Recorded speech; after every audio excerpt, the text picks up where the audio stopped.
You wake before the sun. Or maybe you never really slept.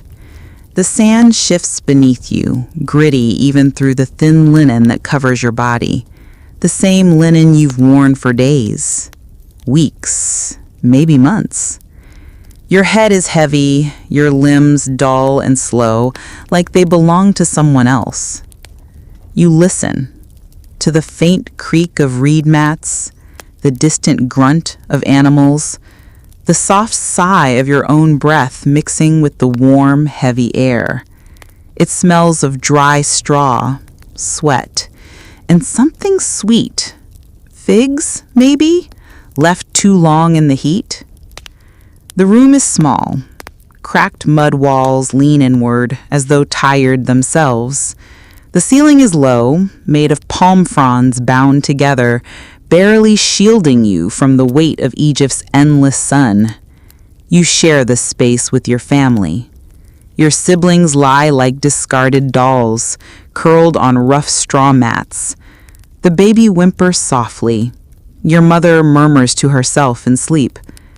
And you think, as you so often do, what if history erased you? Would anyone remember the blister on your heel? The pit in your stomach? The night you wept, so quietly, so that no one would hear. They will speak of kings, of gods, of golden tombs and mighty pyramids. But you are the other Egypt, the forgotten one. You are not the pharaoh, you are not the priest. You are the one who wakes in the darkness, feeling hunger chew gently at your ribs like a small, patient dog. Outside, a dry breeze slips through the tiny window, carrying the sound of distant sandals scuffing against dirt. Someone has already begun their morning, fetching water, perhaps, or sweeping dust from dust. It never ends, that task. The dust always returns, like regret. The Nile's near. You can't see it from here, but you feel it. The thick dampness in the air, the faint metallic tang of river water, the soft hum of insects that hover like little winged questions. It feeds this land. It feeds you, though not always enough. You shift on your mat, the straw pokes your back, a flea leaps, somewhere unseen. You scratch absently and close your eyes again, maybe for just a moment longer. You imagine yourself floating, not on the Nile, but in a cool, wide emptiness where no one calls your name, where your hands don't ache from grinding barley, where your back doesn't burn from bending to pull flax.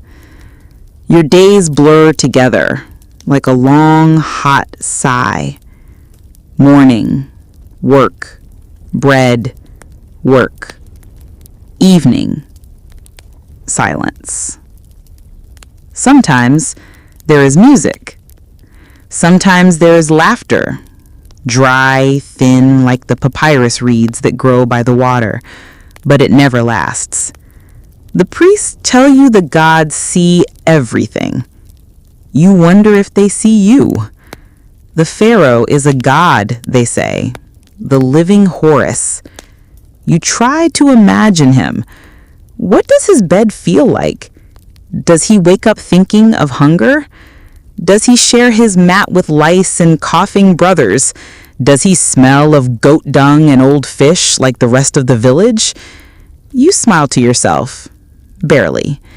It's the kind of thought that would earn you a sharp slap if spoken aloud. But inside your head, you are safe. Inside your head, you are free. Your father is already outside. You can hear his voice, low, rasping, tired before the day has even begun. The harvest season is ending, but the taxes never do. The scribes will come soon. They wear clean linen with black coal lining their eyes, their fingers smooth and pale. They never lift baskets of grain. They only count and take. You watch them sometimes, your stomach tight, as they mark tallies on papyrus scrolls. The priest stands beside them, nodding solemnly, as if watching over the fate of souls, when really he's watching the weight of your father's grain sacks. What if you were born in their house? Would you count or carry? Would your hands hold a pen or a shovel? Would you be remembered? The temple rises in the distance, enormous, cold, painted in colors you're not allowed to touch. Statues of gods tower like silent judges, stone faces watching your every move, though you suspect they've long since stopped caring. You know the stories. Osiris weighing hearts, Anubis guiding souls, Ra pulling the sun across the sky each day. You believe in them. Or you try to. Belief is easier than anger. The sandals scrape closer. Your older sister passes the window carrying a heavy jar balanced on her head. She glances inside for a moment, a brief, tired glance, then keeps walking. She has grown quiet these past years. There was once a boy she loved, but he was conscripted. The army takes many. Some return. Some vanish like water into the desert. The sun now peeks gently over the horizon. The heat arrives quietly at first, like a polite guest, but it will settle on your skin all day like an unwelcome weight. You shift on your mat, the straw pokes your back, a flea leaps, somewhere unseen. You scratch absently and close your eyes again. Maybe for just a moment longer. You imagine yourself floating, not on the Nile, but in a cool, wide emptiness where no one calls your name, where your hands don't ache from grinding barley, where your back doesn't burn from bending to pull flax. Your days blur together like a long, hot sigh. Morning, work, bread, work. Evening, silence. Sometimes there is music. Sometimes there is laughter, dry, thin like the papyrus reeds that grow by the water, but it never lasts. The priests tell you the gods see everything. You wonder if they see you. The pharaoh is a god, they say, the living Horus.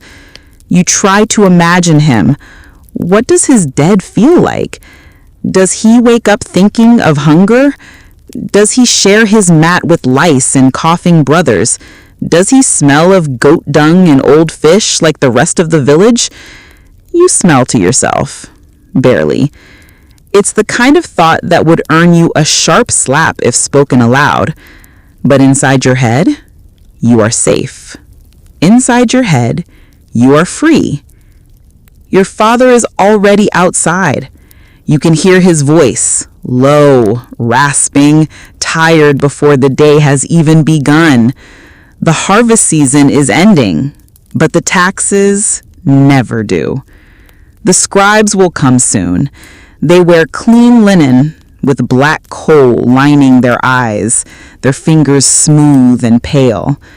They never lift baskets of grain. They only count and take. You watch them sometimes, your stomach tight, as they mark tallies on papyrus scrolls. The priest stands beside them, nodding solemnly, as if watching over the fate of souls, when really he's watching the weight of your father's grain sacks. What if you were born in their house? Would you count or carry? Would your hands hold a pen or a shovel? Would you be remembered? The temple rises in the distance, enormous, cold, painted in colors you're not allowed to touch. Statues of gods tower like silent judges, stone faces watching your every move, though you suspect they've long since stopped caring. You know the stories. Osiris weighing hearts, Anubis guiding souls, Ra pulling the sun across the sky each day. You believe in them, or you try to. Belief is easier than anger. The sandals scrape closer. Your older sister passes the window carrying a heavy jar balanced on her head. She glances inside for a moment, a brief, tired glance, then keeps walking. She has grown quiet these past years. There was once a boy she loved, but he was conscripted. The army takes many. Some return, some vanish like water into the desert. The sun now peeks gently over the horizon. The heat arrives quietly at first, like a polite guest, but it will settle on your skin all day like an unwelcome weight. You sit up slowly, stretching thin arms toward the low ceiling. Your joints crack softly. The air is thick. The room smells of sleep and old oil lamps. A single fly buzzes near your ear, persistent. Soon, you'll join your father in the fields. The sickle blades are dull. The grain is heavy. Your hands will blister again. You'll wrap them in linen scraps tonight, as you always do. There is no rest here, only quiet and dust, and the endless watching eyes of gods who no longer speak. The others are stirring now. The baby cries louder. Your mother hums a soft lullaby, the same one she hummed when you were small. You remember that. At least you think you do. Or maybe the memory isn't yours. Maybe it belongs to someone else. One of the many forgotten voices who lived in these same mud walls on this same unforgiving earth. The world will tell stories of Egypt's glory. The temples, the gold, the tombs sealed with spells and treasures. But no one will tell your story. Your story is sweat and hunger and silence. You rise. The day begins. The sun waits.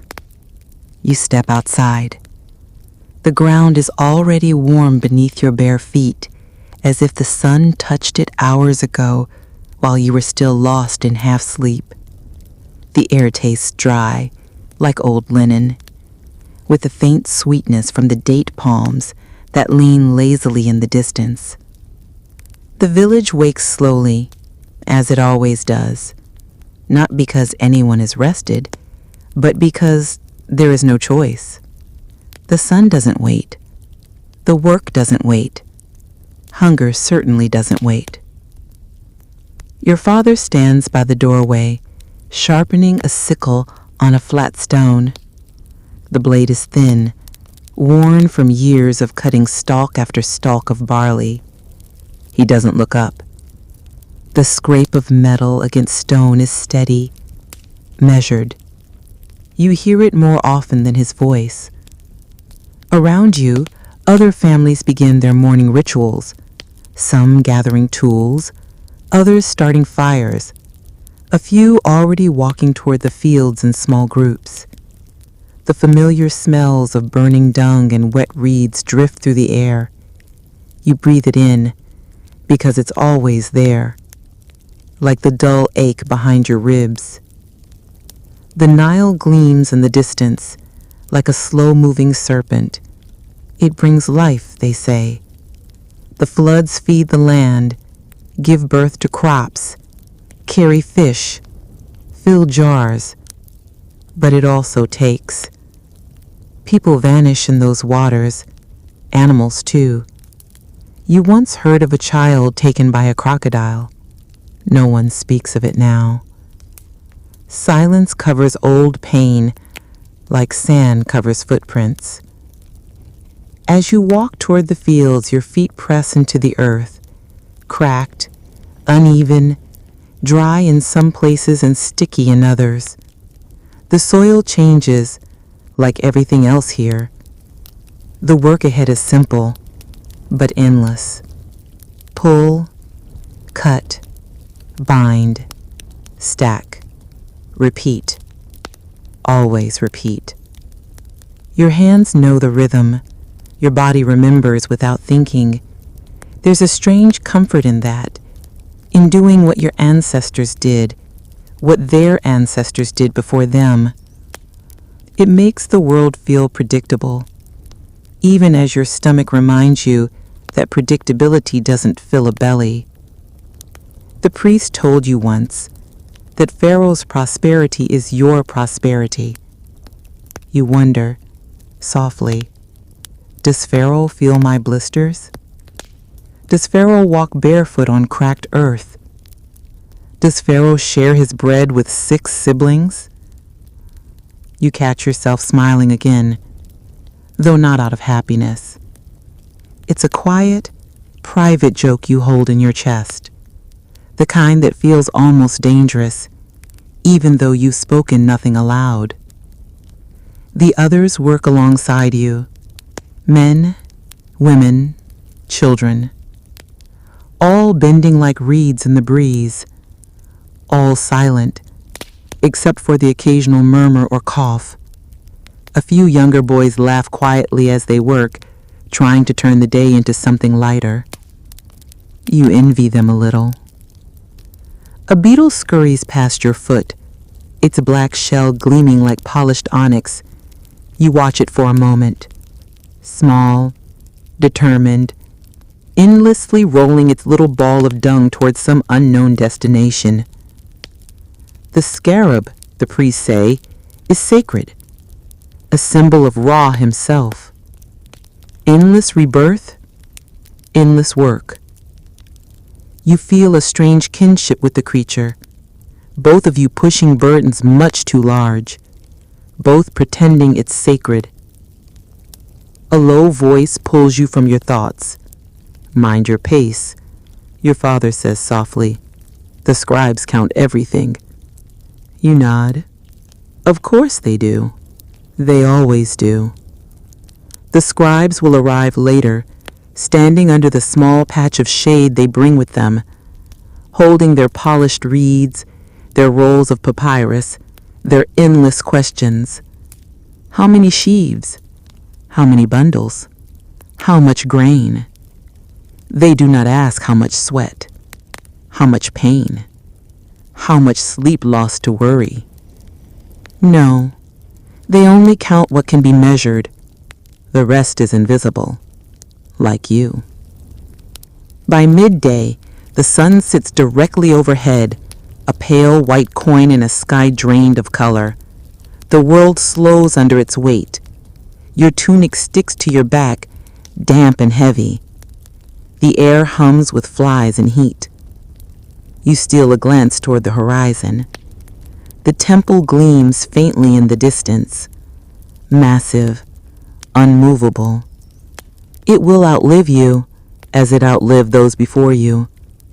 The gods inside are fed better than you, perfumed, draped in linens you will never touch. You feel no anger, not today. Only the dull, familiar ache of knowing your place. The gods demand order, and you are part of that order. Another hour passes, maybe 2. It's hard to tell when the sun barely moves. Your hands throb now, raw and tender. You wrap one palm in a scrap of cloth torn from your mother's old tunic. She won't miss it. The tunic was nearly threadbare anyway. Everything here frays, eventually. A distant bell rings, not for you, of course. for the priests, calling them to midday prayers.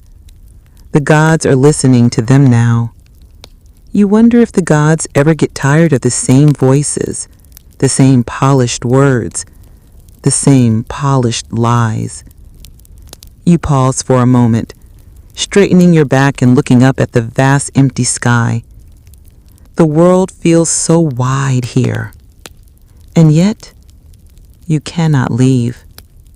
Few do, and those who try, well, no one talks much about them. The breeze returns, gentle and brief. It carries the smell of river mud and something faintly sweet.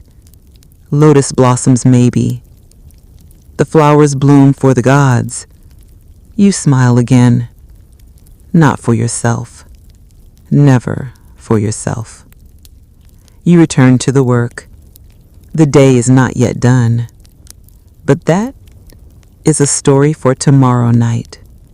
The sun finally begins to sink. Not quickly. It falls like an old man lowering himself to sit. The sky blushes faintly, as if embarrassed by the long, punishing day it allowed. You carry the last bundle of barley toward the storage hut. Your arms tremble slightly, but the movement feels distant, like it belongs to someone else. Your tunic clings to your skin, stiff now from dried sweat. A fine powder of dust coats your arms, your hair, even your eyelashes. The scribes are already packing up their tools, satisfied with today's count. They speak in quiet voices, careful not to meet your eyes. You are not part of their world. You are part of the tally. A number on a scroll, a weight to be measured. Your father exchanges a few words with them. Polite, cautious words. There is no room for anger here. Anger brings attention. Attention brings punishment. And there is always punishment enough, even for those who obey. The tax will be heavy this season, you know. The harvest was good, but not good enough. It never is. The priest will say it is the will of the gods. The scribe will say it is the law. The overseer will say it is the Pharaoh's command. And you will say nothing. As the sun sinks lower, shadows stretch long across the cracked earth. The distant palm trees sway gently, like tall, thin women whispering to one another. Your younger brother runs past you, chasing after a thin, half-starved dog. His laughter rings out, light, sharp, almost out of place. It floats upward, briefly breaking the fixed silence of the evening. You feel a small, tight warmth inside your chest. Not joy. Something softer than that, a kind of quiet relief that for this moment he still has laughter left. The village settles into its nightly rhythm. Smoke rises from cooking fires. Mothers call their children home with soft, tired voices. Old men sit on worn stones, speaking in low murmurs, retelling stories that sound older than the temples themselves. The smell of roasting lentils drifts through the air.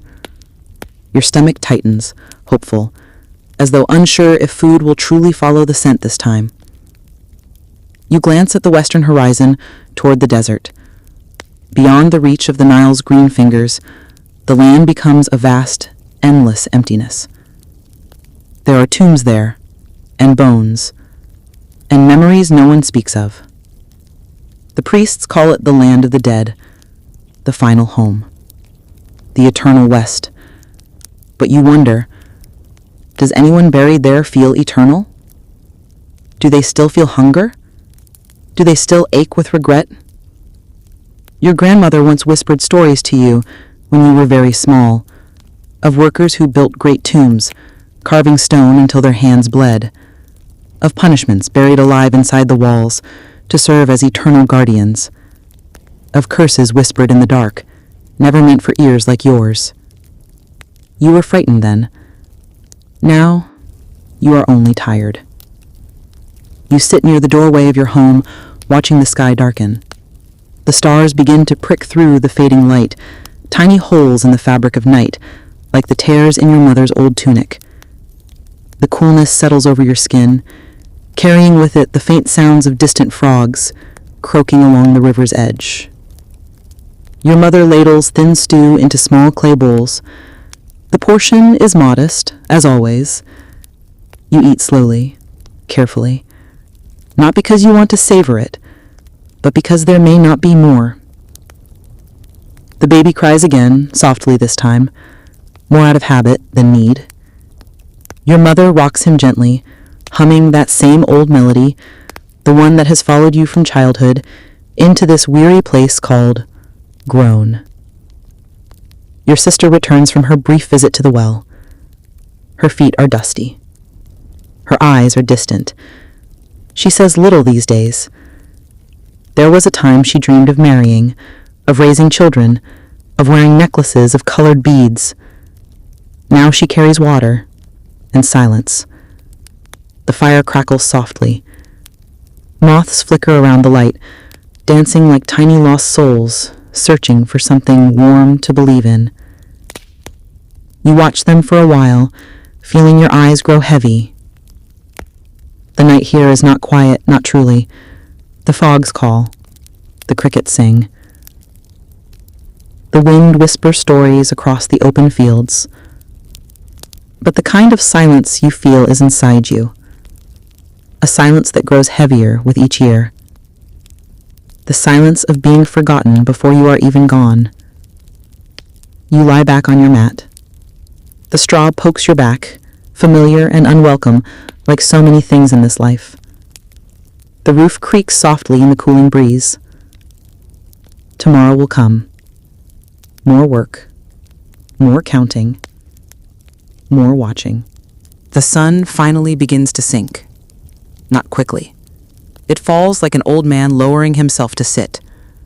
The sky blushes faintly, as if embarrassed by the long, punishing day it allowed. You carry the last bundle of barley toward the storage hut. Your arms tremble slightly, but the movement feels distant, like it belongs to someone else. Your tunic clings to your skin, stiff now from dried sweat.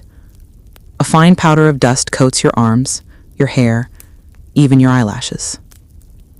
The scribes are already packing up their tools, satisfied with today's count. They speak in quiet voices, careful not to meet your eyes. You are not part of their world. You are part of the tally. A number on a scroll, a weight to be measured. Your father exchanges a few words with them. Polite, cautious words. There is no room for anger here. Anger brings attention. Attention brings punishment. And there is always punishment enough, even for those who obey. The tax will be heavy this season, you know. The harvest was good, but not good enough. It never is. The priest will say it is the will of the gods. The scribe will say it is the law. The overseer will say it is the Pharaoh's command. And you will say nothing. As the sun sinks lower, shadows stretch long across the cracked earth. The distant palm trees sway gently, like tall, thin women whispering to one another. Your younger brother runs past you, chasing after a thin, half-starved dog. His laughter rings out, light, sharp, almost out of place. It floats upward, briefly breaking the fixed silence of the evening. You feel a small, tight warmth inside your chest. Not joy. Something softer than that, a kind of quiet relief that for this moment he still has laughter left. The village settles into its nightly rhythm. Smoke rises from cooking fires. Mothers call their children home with soft, tired voices. Old men sit on worn stones, speaking in low murmurs, retelling stories that sound older than the temples themselves. The smell of roasting lentils drifts through the air. Your stomach tightens, hopeful, as though unsure if food will truly follow the scent this time. You glance at the western horizon toward the desert. Beyond the reach of the Nile's green fingers, the land becomes a vast, endless emptiness. There are tombs there, and bones, and memories no one speaks of. The priests call it the land of the dead, the final home, the eternal West. But you wonder, Does anyone buried there feel eternal? Do they still feel hunger? Do they still ache with regret? Your grandmother once whispered stories to you when you were very small, of workers who built great tombs, carving stone until their hands bled, of punishments buried alive inside the walls to serve as eternal guardians, of curses whispered in the dark, never meant for ears like yours. You were frightened then. Now, you are only tired. You sit near the doorway of your home, watching the sky darken. The stars begin to prick through the fading light, tiny holes in the fabric of night, like the tears in your mother's old tunic. The coolness settles over your skin, carrying with it the faint sounds of distant frogs croaking along the river's edge. Your mother ladles thin stew into small clay bowls. The portion is modest, as always. You eat slowly, carefully, not because you want to savor it, but because there may not be more.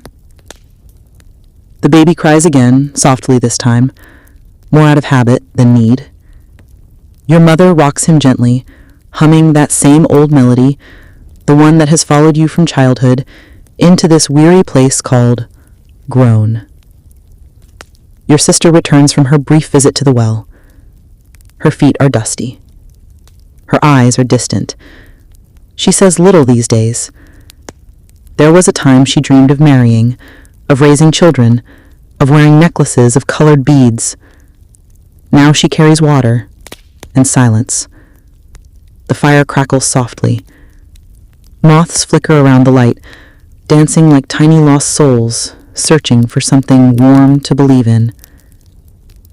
You watch them for a while, feeling your eyes grow heavy. The night here is not quiet, not truly. The fogs call. The crickets sing. The wind whispers stories across the open fields. But the kind of silence you feel is inside you. A silence that grows heavier with each year. The silence of being forgotten before you are even gone. You lie back on your mat. The straw pokes your back, familiar and unwelcome, like so many things in this life. The roof creaks softly in the cooling breeze. Tomorrow will come. More work. More counting. More watching. You wake again before the sun. The air is cooler now, but only for a moment. You know how quickly the heat will return, pressing against your skin like a heavy, invisible hand. Your back aches from the straw mat, your arms are stiff, your hands, even in rest, still feel the ghost of yesterday's work. It is always like this, as if your muscles forget what it means to be still. The room is dark, but not silent. The baby murmurs softly. Your father breathes in his sleep, heavy and uneven. Somewhere outside, a donkey brays, long and low, like it too is already dreading the weight of the day ahead. You stare up at the low roof. The woven palm leaves sway slightly with the breeze that slips through the cracks. The movement is gentle, almost hypnotic. For a moment, you imagine the ceiling as a sky, and yourself as someone else, someone far away. The priests say you were born to your place. They call it Mot, the balance, the order of the world. The fields must be worked, the grain must be grown, the taxes must be paid, the pharaoh must reign, and you must serve. You wonder if Mot feels as heavy on the priests as it does on you. You wonder if their hands bleed when they perform their sacred duties. You wonder if the gods see all this, or if even the gods are tired of watching. The others begin to stir. A few whispered words, the creak of the wooden door, the first sounds of sandals brushing the packed earth outside. You sit up slowly, wrapping your thin shawl around your shoulders. The chill clings to your skin for just a moment longer. Then it will vanish, swallowed by the sun's slow crawl across the horizon. You hear the low murmur of your mother's voice as she prepares the morning meal. Flatbread, dry but warm. the same as every morning. You chew it carefully, feeling the grit of sand between your teeth. The flour is never clean. The wind sees to that. Outside, the sky begins to pale, first to gray, then to soft gold. The village breathes, slowly, as though it too is reluctant to rise. Your father hands you the same sickle, its handle worn smooth by years of use. He doesn't speak. He doesn't need to. You walk together toward the fields. The path is familiar. Your feet know every stone, every rut in the earth. The river glistens in the distance, wide and patient. You hear the soft croaks of frogs, the distant flap of herons lifting into the morning sky. The fields stretch wide before you. Rolls of barley sway gently in the faint breeze. The green stalks shimmer like blades in an army, endless and silent. But this army fights no battles. It simply waits to be cut down. The work begins. The blade in your hand whispers through the stalks with each pull. The rhythm returns, simple and steady. You lose yourself in it. Pull, cut, bind, stack. Over and over. The repetition dulls the hours. In the distance, you spot the overseer arriving. His linen is clean, his sandals are new. His staff rests lightly in his hand, though you know how heavy it can feel when raised. He watches the workers with sharp eyes, saying little. He doesn't need to. His presence is enough to keep everyone's heads lowered, backs bent. He is not cruel, not always, but mercy is as thin as your evening stew. It runs out quickly. The scribes follow behind him, 2 young men, their scrolls tucked neatly beneath their arms. They speak quietly as they walk, as if the counting they do carries great importance. Perhaps it does. For them. You wonder, what if I had been born with their soft hands? What if my only burden was ink? Would my feet ache like this? Would my skin burn like this? You shake the thought away. Such questions lead nowhere. The gods do not listen to envy, only to obedience. The sun climbs higher. The heat grows heavier. Your hands are blistered again. The cloth wraps them clumsily, but it helps a little. Not enough. Never enough. A small group of soldiers passes by in the distance, their bronze weapons glinting in the sun. You watch them with quiet curiosity. They move with ease, their backs straight, their chins lifted. They are not here to work. They are here to remind you who holds the power. Your father glances at you and whispers, "Keep your eyes down." You obey, as always. But inside you still wonder, where do they go, these soldiers? What lands do they see? What dangers? What glories? The scribes have finished their counting. The overseer nods once, satisfied. They leave, their footprints marking the soft earth. The sun begins to tilt westward. The work slows. The bundles of green rise like small hills across the field. The day is nearly done. You wipe your brow with your arm, smearing a streak of dust across your face. You do not mind. Dust is everywhere. Dust is always here. The frogs sing louder now, their voices growing as the sun lowers itself behind the distant palms. Another day behind you. Another waiting ahead. The sun is gone now. The sky folds into deep blue, then into black. Only the stars remain, like tiny holes in the dark cloth above you. You lie on your mat once again, your back pressed against the same rough straw, your hands tucked beneath your head. The day is behind you. The next one waits, but not yet. For now, there is only night. The air feels cooler on your skin. A soft breeze drifts through the open doorway, carrying with it the dry scent of dust, river mud, and old cooking fires. The frogs call from somewhere near the banks of the Nile. Their voices rise and fall like small, sleepy chants. And the crickets sing endlessly. They fill the silence with their thin, constant song, like tiny threads of sound weaving through the stillness. You listen to them, your eyes half closed. Even the insects work in their way, always busy, always repeating.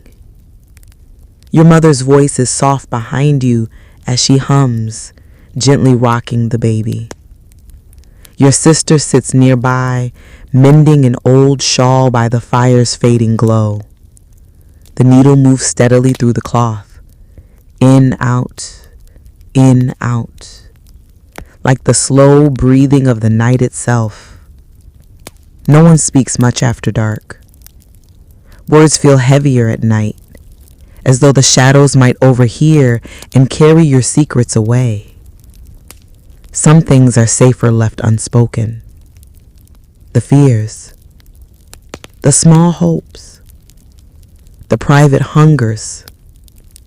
Your father sits by the doorway, staring out into the dark fields. He holds a small cup of beer, thin, sour, but it eases the dust in his throat. You watch his silhouette, the lines of his shoulders bowed under years of harvest, of taxes, of silence. You wonder what he thinks of in these quiet hours. Does he remember when his own father sat here? When he was you? When he too dreamed of being somewhere else? Of being someone else? The moon is thin tonight, like a pale, crooked smile hanging above the village. It lights the tops of the palm trees, their long leaves swaying gently. Even the trees seem tired. In the distance, you hear the low beat of a drum, far off, near the temple. The priests are holding their night offerings.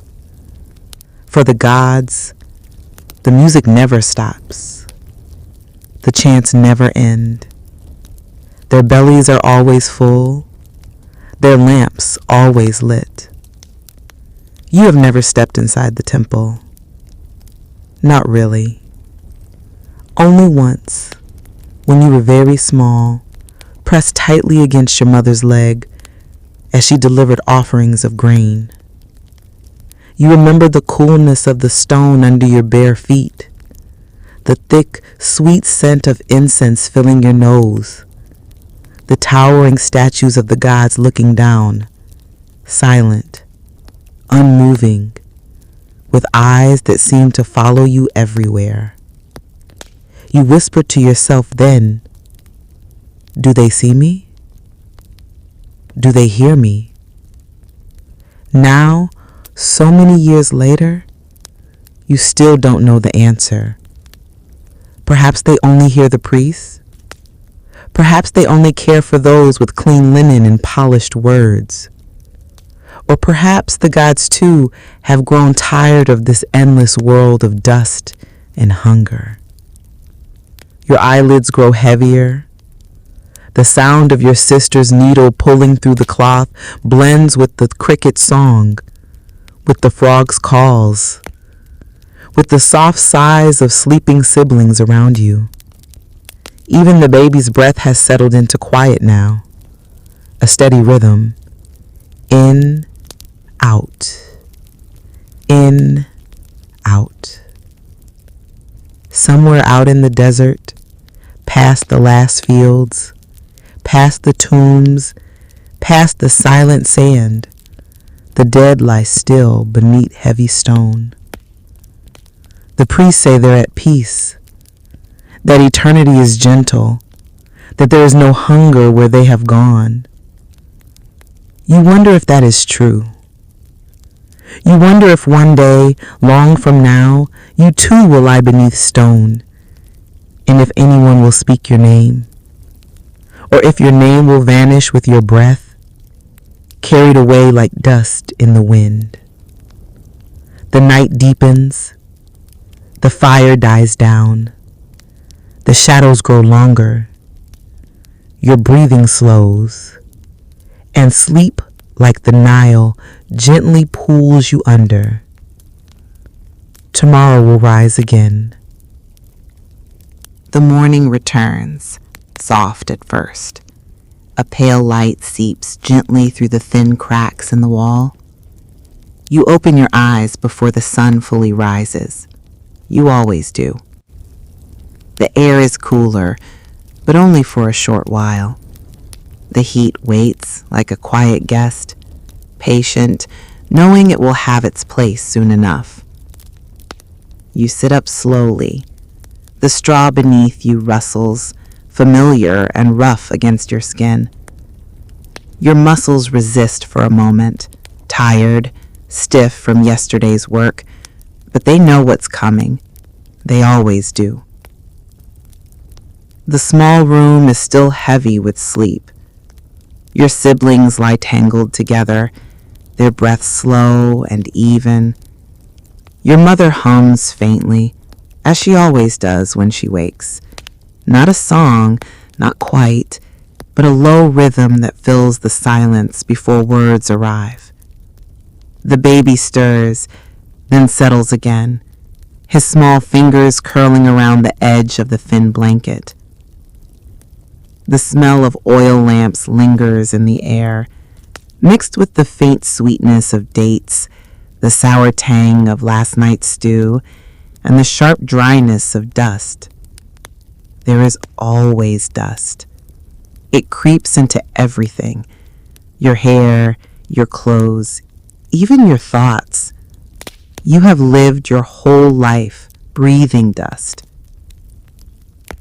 Outside, the village begins its quiet stirrings. The soft scrape of sandals across hard-packed earth, the whisper of water being poured into jars, a distant cough, the bleat of a restless goat tied near the well. You rise and wrap the thin shawl across your shoulders. It does little against the morning chill, but there's comfort in the small ritual of it. The shawl smells faintly of smoke, sweat, and something else, something old, like time itself. Your father stands at the doorway, leaning slightly on the wooden staff he carved years ago. His eyes are already on the fields, though the light barely touches them yet. You stand beside him in silence. There is no need for words. The fields are waiting, as they always are. The work will begin, as it always does.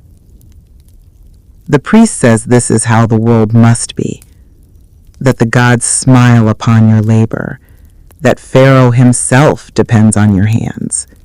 You've heard these words your whole life.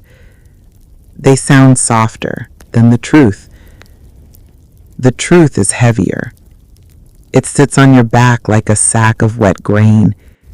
It fills your stomach with hollowness. It whispers in your ear during sleepless nights. You step forward, following the familiar path toward the fields. The ground beneath your feet is cool and rough, a hard, cracked skin stretched tight over the earth. The fields stretch wide and silent, the barley standing tall, swaying gently in the morning breeze like thin green soldiers waiting for their fate. Your father hands you the sickle. Its handle fits into your palm like a tired friend. The blade is worn, but it still cuts. It always cuts. The work begins again. Pull, cut, bind, stack. The rhythm returns, steady and slow, like the beat of your own heart. You lose yourself in it. Time dissolves into movement, into repetition. into silence. The overseer returns, as he does every day. His eyes scan the workers, sharp and watchful. His staff taps the ground with every step. He never says anything. He never needs to. The scribes walked behind him, carrying their scrolls and ink. They count. They always count. You wonder, quietly, when they count the grain, do they also count the hands that bled for it? Do they count the nights without enough bread? Do they count the backs that bent beneath the sun? Or do they only count what fits neatly on their scrolls? The sun climbs higher and the heat thickens. The breeze fades. The crickets grow louder in the grasses nearby, their song a thin, steady whisper that fills the heavy air. Your hands ache again. The cloth you wrapped around them yesterday is already dark with sweat and dirt. Blisters bloom beneath your fingers, tender and raw. You do not pause. There is no point. The work doesn't wait. The fields never care if you hurt. The hours pass unnoticed. The sun burns down like a watchful eye. The frogs croak softly from the distant banks of the Nile, their voices rising as the shadows begin to stretch long again. The day leans toward its end. The overseer walks away, satisfied. The scribes roll their scrolls. The workers straighten their backs, one by one, breathing deeply, slowly. For a brief moment, the silence feels heavier than the day itself. You glance toward the horizon, where the temples rise far in the distance. Their stone faces gleam faintly in the fading light. The gods inside are fed, clothed, and praised. Their statues do not bend. They do not sweat. They do not bleed. You turn back toward the village, walking slowly beside your father.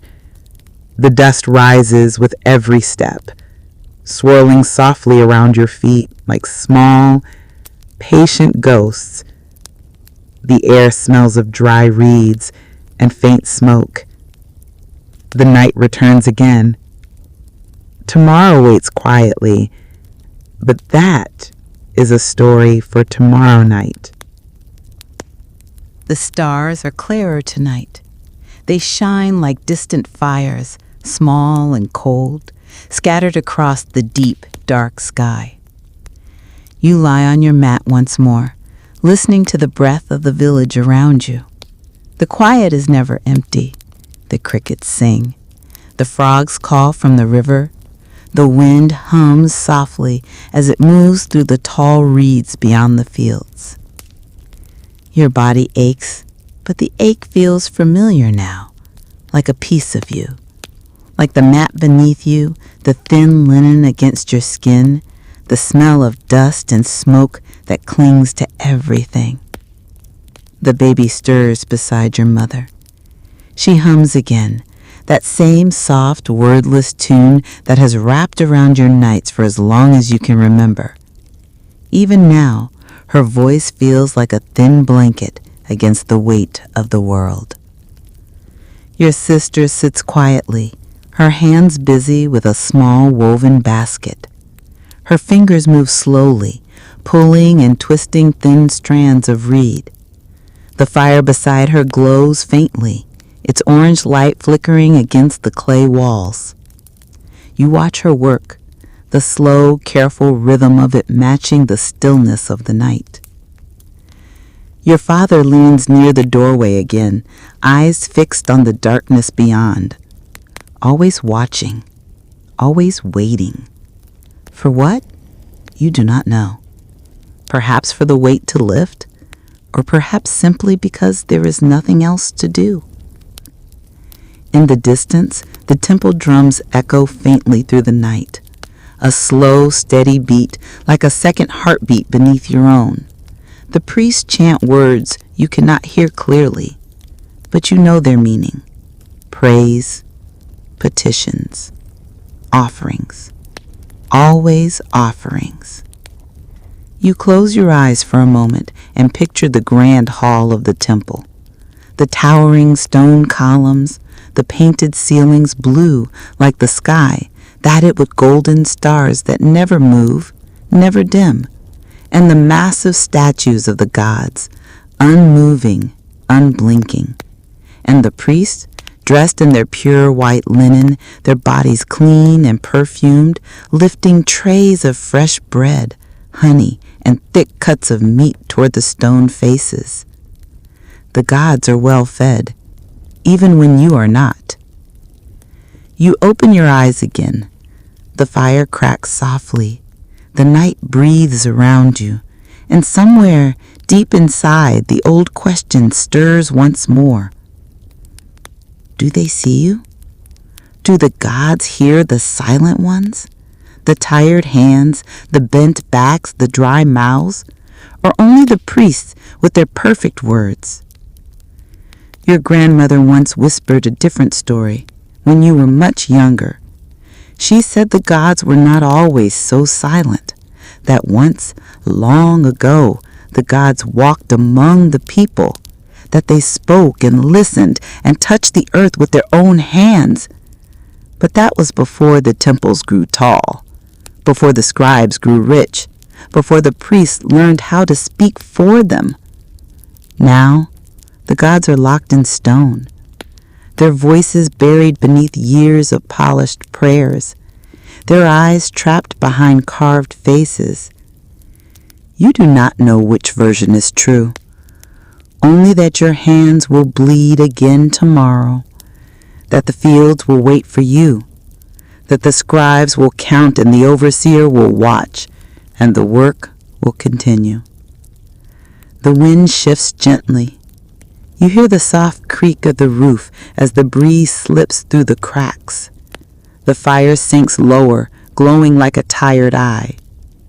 Your sister places her finished basket beside her and pulls her thin shawl over her shoulders. Your father finally closes his eyes, his head resting lightly against the wooden door frame. The village breathes together as one. Tomorrow will bring another harvest, another count, another silence. But that is a story for tomorrow night.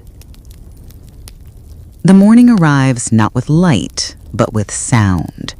The soft clatter of clay jars being filled at the well, the quiet shuffle of sandals across packed earth, the distant bray of a donkey growing restless. Even before your eyes open, your body knows it is time again. You sit up slowly. The straw beneath you scratches your skin, its uneven surface as familiar as the ache in your shoulders. You roll your neck, feeling the gentle pull of sore muscles that never truly rest. Outside, the sky is pale and heavy with promise, not of rain, but of heat. The Nile's breath drifts faintly through the open doorway, cool and damp, carrying the scent of wet mud, rotting reeds, and distant fish nets being pulled from the river's dark belly. You breathe it in, not because it's pleasant, because it's always there. Your siblings are still asleep, curled into each other like small animals seeking warmth. Your mother moves quietly, preparing the morning bread. The low rhythm of her hands pressing dough against the worn stone slab is like a song without words, steady, unchanging, older than memory itself. The flour dusts the air as she works, floating like pale fog in the early light. You chew the bread slowly. It is coarse, grainy. Small bits of grit scrape your teeth, carried into the flour by careless winds. You have learned not to mind it. The bread is warm. The bread is enough for now. Your father waits at the door. His face is unreadable, but his eyes are already distant, looking toward the fields before his feet have even moved. You rise and follow him. No words are exchanged. There is nothing new to say. The village wakes together, as it always does. No one hurries. No one lingers. The work will take you, in its slow, patient way, like the river takes its fish. You step into the fields just as the sun breaks over the horizon, pouring thin gold across the barley. The stalks sway gently in the soft breeze, whispering among themselves. You wonder what they say. Perhaps they know they'll be cut today. Perhaps they don't care. Perhaps they've stopped caring, just like you. The sickle's weight feels right in your hand, worn smooth, familiar. Your hands are already wrapped in cloth. The blisters beneath throb quietly. There's no complaint in your body anymore, only quiet understanding. This is what you do, what you were born to do. The overseer appears on the far edge of the field. His silhouette is thin, but his presence is heavy. He walks with slow authority, his staff tapping lightly against the earth with each step. Behind him, the scribes follow, neat, clean, untouched by sweat or dust. Their scrolls are ready, their reeds dipped in fresh ink. They do not glance at you. You are a part of the landscape to them, a tool, a moving piece of this endless machine. The work begins. Pull, cut, bind, stack. The rhythm carries you forward like a quiet song. You do not count the hours. The sun's climb tells you everything you need to know. Your father works beside you. His movements are slow but sure.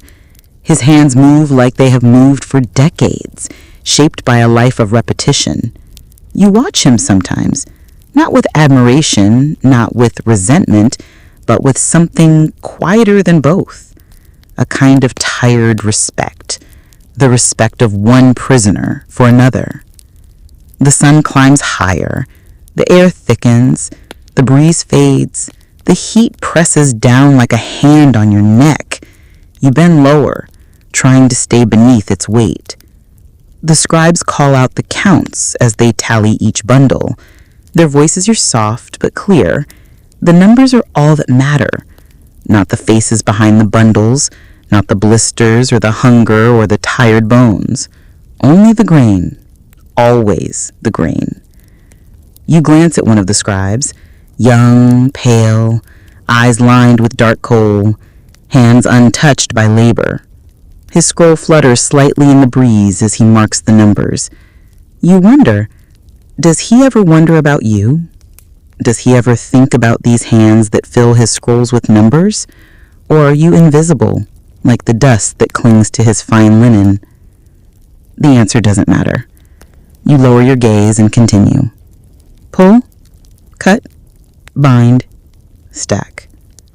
A dragonfly hovers near your face for a moment, its thin wings catching the sunlight like shards of glass. It stays, watching you, then darts away toward the river. Free, small, weightless. You envy it briefly, but only briefly. The hours stretch long, then longer. The sun rests heavy at its peak. The barley fields shimmer like an endless green ocean beneath the white sky. The crickets sing again, steady, endless. Their thin voices seem to rise with the heat itself, filling the spaces between your thoughts. Finally, as the sun begins its slow descent, the overseer nods once to the scribes. Their scrolls are rolled, tied, and tucked under their arms. The staff taps one last time against the dry earth. The counting is done for today. The numbers are recorded. The grain is measured. The work continues tomorrow. You straighten your back slowly. Your spine resists, stiff from hours of bending. The ache in your shoulders is sharp for a moment, then fades again into its usual dull throb. The walk home is quiet. Your father walks beside you, his face unreadable. Your sister walks ahead, balancing a clay jar of water on her head, her steps sure and even despite the load. The village waits ahead, small fires already lit, thin streams of smoke curling upwards like tiny prayers. You pass neighbors without speaking. They do not speak either. There is nothing new to say. The same work, the same counting, the same silence. Every day a mirror of the one before. At home, your mother ladles stew into small bowls. It is thin, more water than beans, but it is hot, and it is enough. Tonight. The fire crackles softly beside you as you eat. The baby suckles quietly against your mother's breast. Your siblings lean against each other, half asleep even as they chew. Your father sips his thin beer, staring into the flames. Outside, the frogs begin their nightly chorus. The crickets join them, filling the night with their quiet, endless song. The wind returns, cool now, slipping through the cracks in the walls. The temple drums echo faintly in the distance. The priests are singing again, their voices rising into the dark like incense smoke. The gods are listening, or so they say. You lie back on your mat, eyes heavy, breath slowing. The stars blink above, as they always do, watching, unmoving, unchanging. Tomorrow the sun will rise, the fields will wait, the overseer will count, the scribes will mark their scrolls, the hunger will return, and you will rise again. But that is a story for tomorrow night. The sun has not yet risen, but already the world stirs. You feel the coolness on your skin as you open your eyes. The darkness is soft, not sharp, the kind that wraps around you like a worn linen shawl. The faint smell of yesterday's fire drifts through the air, old wood smoke mixed with damp earth and cooking oil gone cold. You listen before moving. The village breathes around you. A low murmur of voices, sandals brushing dirt, the splash of water being poured into jars. The baby stirs beside your mother, his small size breaking the silence like tiny waves on the Nile's shore. Your body protests as you sit up. The familiar ache pulls at your shoulders, your legs, your fingers. The blisters on your hands have opened again in the night. You unwrap the old cloth strips, gently peeling them from your skin, revealing tender, raw places beneath.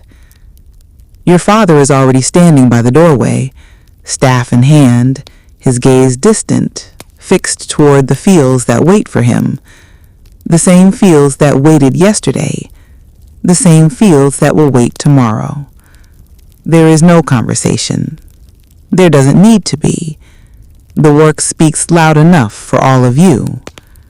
You chew the flatbread slowly, coarse, hard, laced with small grains of sand.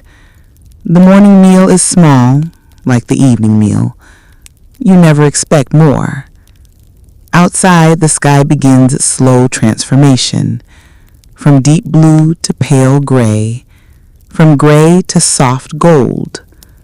The light spills gently across the earth, touching the tops of the barley first, as if asking permission to enter. The Nile glistens in the distance, wide, calm, slow.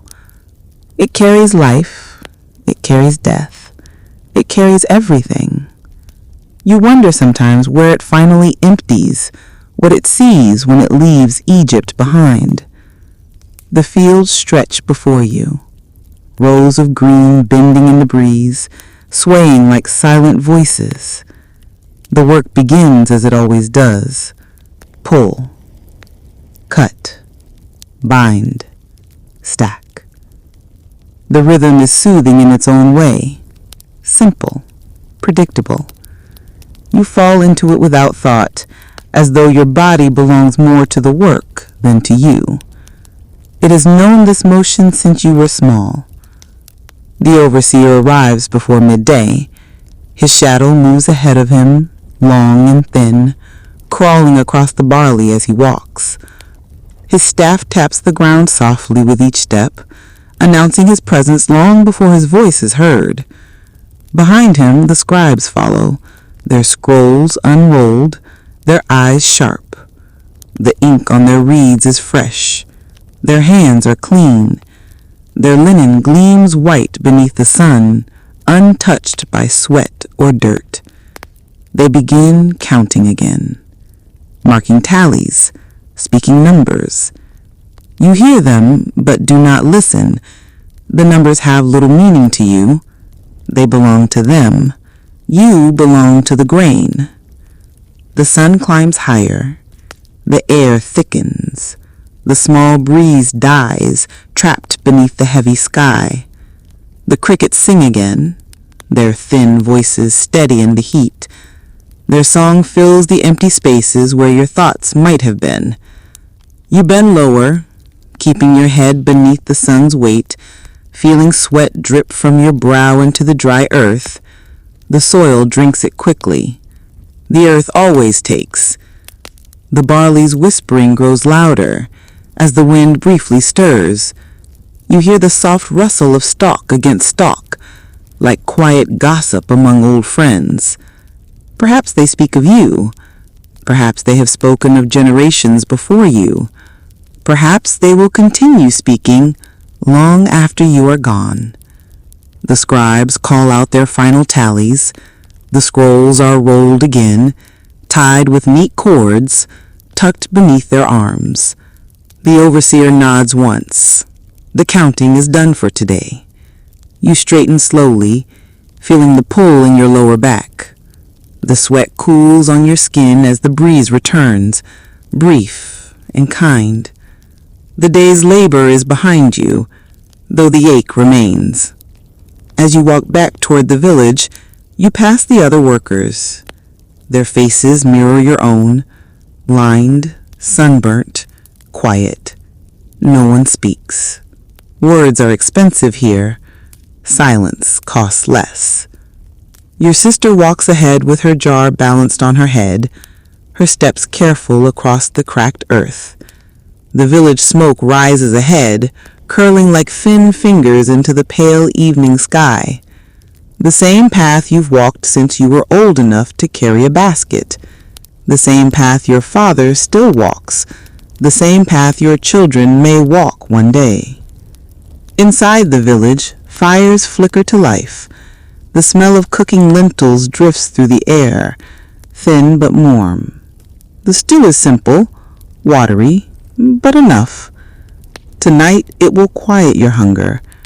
Tomorrow it may not. But that is tomorrow's concern. You sit near the fire, the bowl warm in your hands. Your siblings eat slowly beside you. The baby sucks on his fingers, too young to understand hunger, but already learning the rhythm of this life. Your father drinks his thin beer, eyes fixed once more on the flickering flames. The fire's light dances across his face, tracing the years etched into his skin. The night deepens. The frogs croak along the riverbanks. The crickets sing steadily, their voices blending with the wind's gentle hum. The moon rises, thin and sharp, like a curved blade in the sky. The stars blink above, distant, unmoved by the day's labor. You lie back on your mat, feeling the coolness of the earth beneath you, the faint rustle of straw against your skin. The fire pops softly as it dies lower, like a tired breath being released into the dark. The priests will sing again tonight. You hear the faint echo of their drums from the distant temple. They speak to the gods. You do not. You wonder again, do the gods notice you? Do they hear the soft scraping of your sickle against the barley? Do they count your blisters as the scribes count the grain? The answer never arrives. Only the wind answers, and even its whisper is uncertain. The night grows heavier, wrapping around you like a great warm silence. Your eyes close, your breath slows. Tomorrow, you will wake again. The fields will call you back. The grain will wait. The counting will begin. The hunger will return. But that is a story for tomorrow night. The morning pulls you from sleep with its quiet insistence, not with urgency, not with noise, just with the steady certainty that the day must begin. You open your eyes to the same ceiling of palm leaves, woven tight, dark in the early light. The faintest line of gold creeps along the edge where the roof meets the wall. The sun is stirring as you are. The cool air brushes your skin gently, still clinging to the night's fading breath. Soon it will vanish, burned away by the rising heat. But for these few moments, you savor it. A kindness, rare and brief. Your mother moves nearby, her soft humming already filling the quiet space. The baby sighs in his sleep. Your siblings remain curled like small animals beneath thin linen, their breath rising and falling in slow rhythm.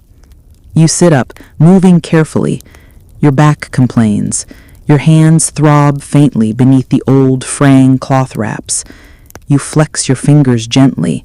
The skin pulls tight across the blisters. Not new pain, just the usual kind.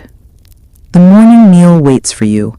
Dry, flat bread, slightly warm, cracked along the edges like old clay. It scratches against your teeth as you chew, but you chew slowly. You always do. There is no rush. The bread will not grow softer no matter how quickly you eat. Outside, the world is already stirring.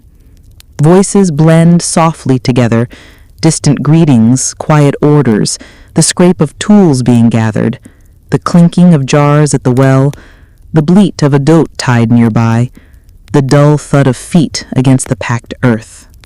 You step out into the morning air. The village stretches before you, just as it did yesterday, just as it will tomorrow. Small mud brick homes leaning slightly under the weight of years, like tired shoulders.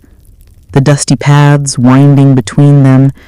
Beyond the village, the fields wait, always waiting. Your father stands already, the wooden staff in his hand. His face is drawn as always, his eyes fixed toward the barley as always. He nods to you once. You follow him as always. There is nothing to say. The day speaks for itself. The fields greet you with their usual whisper. The stalks sway gently in the early breeze, bowing and rising like green waves against the horizon. The Nile gleams faintly in the distance, wide, silent, patient. The frogs call softly from its banks. The crickets sing again, steady and thin, their song floating beneath the weight of the warming air. You take your place. The sickle fits into your hand like it belongs there. It does. It always has. The rhythm returns. Pull, cut, bind, stack. A quiet melody without music, a song older than the temples, older than the priests, older than the names carved into stone. The overseer arrives, his shadow long against the rising sun. He walks the length of the fields, slowly, his staff tapping against the dry earth. The scribes follow behind, scrolls unrolled, reeds poised. Their linen glows bright against the dirt, untouched by the work. Their fingers never bleed. Their backs never bend. The scribes begin to count. Their voices are soft but clear. Their words drift across the fields like thin threads of smoke carried by the breeze. The numbers are all that matter to them, not the hands that fill the bundles, not the sweat that soaks your tunic, not the dull ache spreading through your back and shoulders. Just the grain. Always the grain. You lower your gaze. Keep your hands moving. Let the rhythm carry you forward. Pull, cut, bind, stack. The sun rises higher, pulling the heat with it. The breeze weakens, the air thickens. Your breath grows heavier. The sweat on your skin becomes a second layer, mixing with the dust that clings to your arms, your face, your hair. Even your breath tastes dry. You pause for only a moment to straighten your back. The fields stretch endlessly ahead. The barley waves softly, indifferent. You lower yourself again. There is no choice. The work never finishes. Only your strength does. You hear the scribes counting grow quieter as they move further down the rows. The overseer's staff continues its steady tapping, like a heartbeat pressed into the earth. Their world feels distant, even as they stand so near. Two worlds side by side, one of counting, one of cutting. Yours has no scrolls. Yours is written only in calloused palms and silent suffering. As the sun leans towards its descent, the work slows. The overseer turns back towards the village, satisfied. The scribes roll their scrolls and tie them with clean cords. Their hands remain soft. Yours do not. You straighten once more, stretching your sore limbs, feeling the pull of your tired muscles. The fields behind you are dotted with the neat stacks of barley, each bundle resting like a silent offering. The day has taken its share, as it always does. The walk home is quiet. The same steps, the same path, the same faces, each wearing the same tired, silent expression. Even the children speak less as they walk back, their laughter growing thinner each season, like fabric worn too many times. Your sister walks ahead of you, balancing her water jar with practiced ease. The village smoke curls upward ahead, rising lazily into the fading sky. The fires have been lit. The evening stew begins to boil. Thin as always, but warm, and enough. You sit by the fire with your family. The baby rests against your mother's chest, his breathing slow and small. Your siblings lean into each other, half asleep before the meal finishes. Your father drinks his thin beer slowly, staring into the flames. The stars blink above you, their silent eyes watching from far away. The moon rises behind the temple roofs, thin and sharp like a silver hook hanging over the world. The cricket fing. The frogs call. The night breathes its steady rhythm. The priests chant softly in the distance. Their drums echo through the dark, carrying their words up toward the heavens. They speak for the gods. The gods answer them, or so they say. You listen to the chant, your eyes half closed. You wonder once again, do the gods see us, or only the priests who speak for them? Do they see the hands that bend beneath the sun? Do they see the numbers written on the scrolls? Or does the dust hide you even from their eyes? The fire crackles softly. The wind stirs the smoke, carrying it upward like thin fingers reaching into the night. The baby stirs and settles again. The voices around you fall quiet, one by one. Only the frogs and crickets remain, filling the silence with their endless, patient song. Your body grows heavier as sleep pulls at you. The straw beneath you scratches against your back. The cool air kisses your skin and your breath slows. Tomorrow will rise again. The fields will wait. The scribes will count. The overseer will watch. And you will work. As always. Before the first light touches the earth, your eyes open, not from sound, not from dream, simply because the day expects you, and you have long since learned to rise before it calls your name. The air is cool, The kind of cool that pretends to comfort you for a few brief moments before the heat wakes and takes its rightful place. The same coolness that feels almost kind, like a hand that brushes your face before letting you fall again into the waiting arms of the sun. Your mother is already moving quietly in the dim room, her hands working the small lump of dough against the stone slab. The soft thump of her palms pressing the dough is steady, almost like breathing. Even her movements carry the rhythm of this life, quiet, repetitive, necessary. The baby murmurs in his sleep, his small mouth moving in search of milk. Your siblings lie scattered across their mats like fallen reeds, their breath soft, their faces lined with the faint, dusty trails left by sweat and dreams. You sit up carefully. The pull in your back reminds you of yesterday's weight. The ache in your hands whispers at the blade's rough handle. The cloth wraps are loosened in the night. You tighten them again around your blistered palms. The skin beneath is tender but not torn. Not yet. That will come. It always comes. You chew the flatbread slowly. It is dry, brittle, and the grit scrapes against your teeth as always. There is little comfort in the food, but it is food, and food is not always promised. Outside, the village stirs beneath the pale sky, the shapes of neighbors moving in the half-light, their shadows long and thin against the packed earth.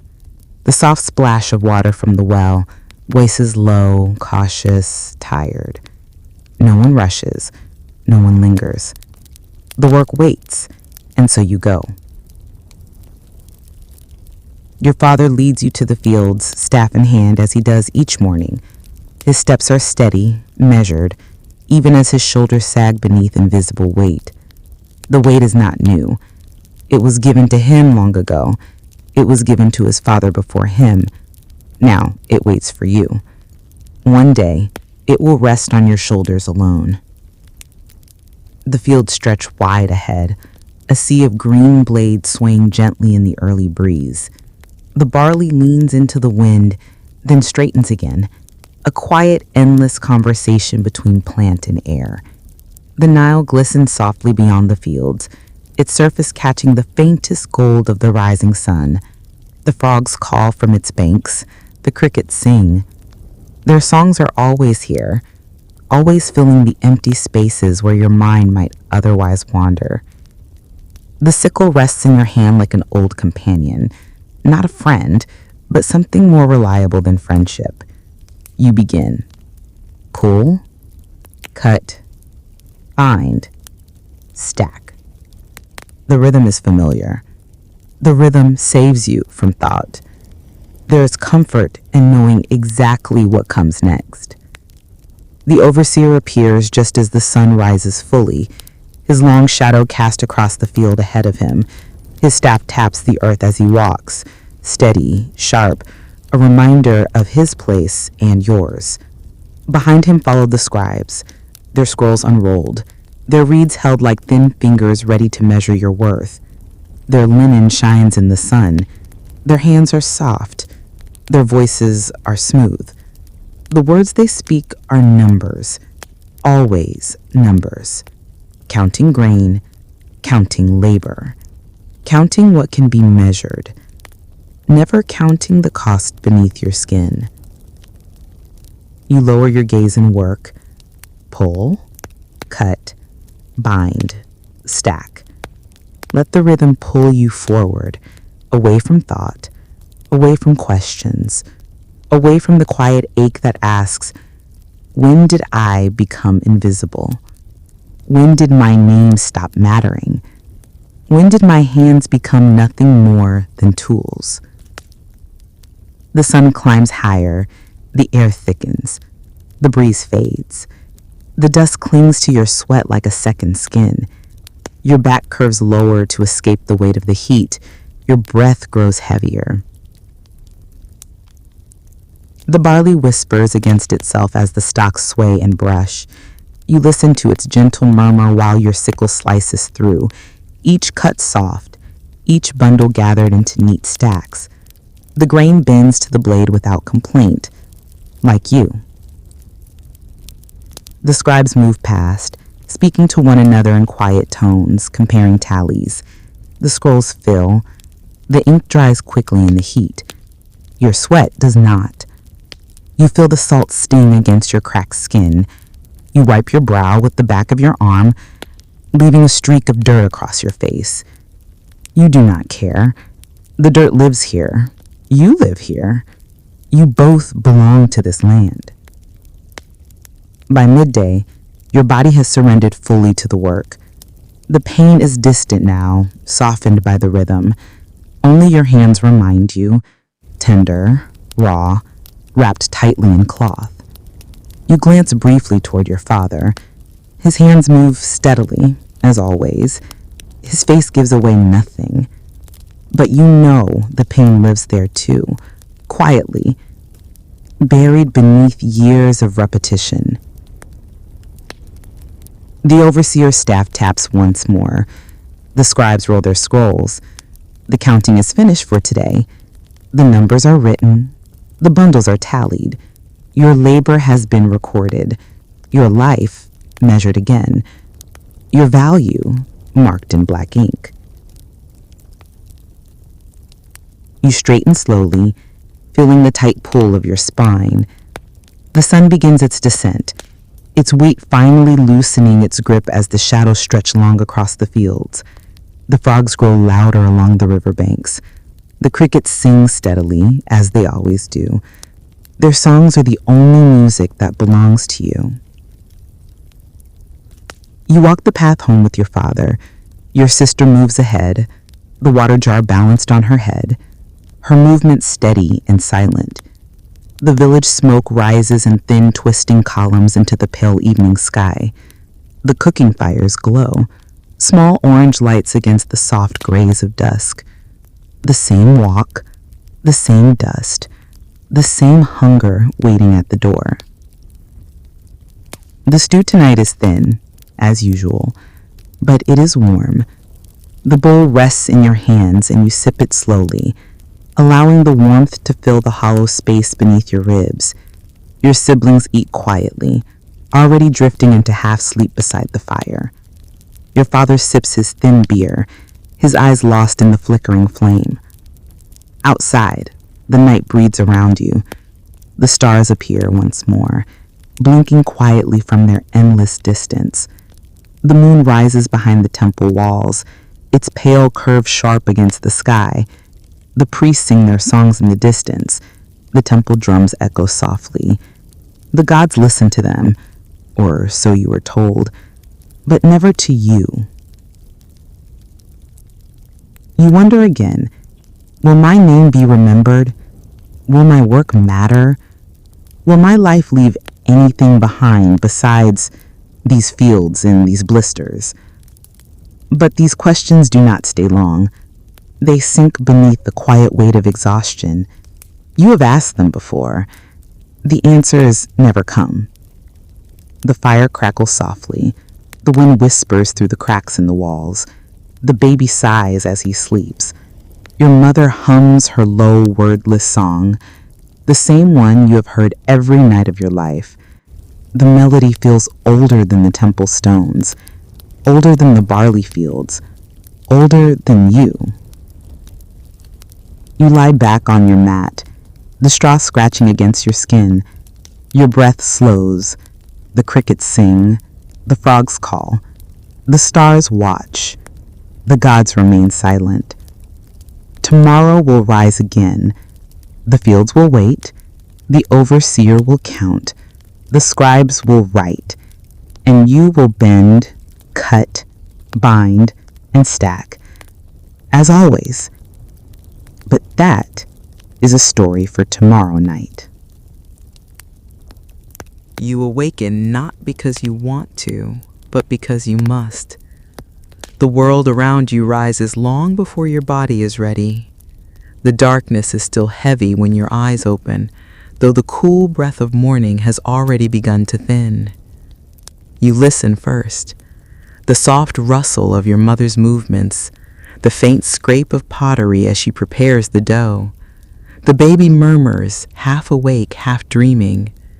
Your siblings shift against the worn linen, their breaths quiet, steady.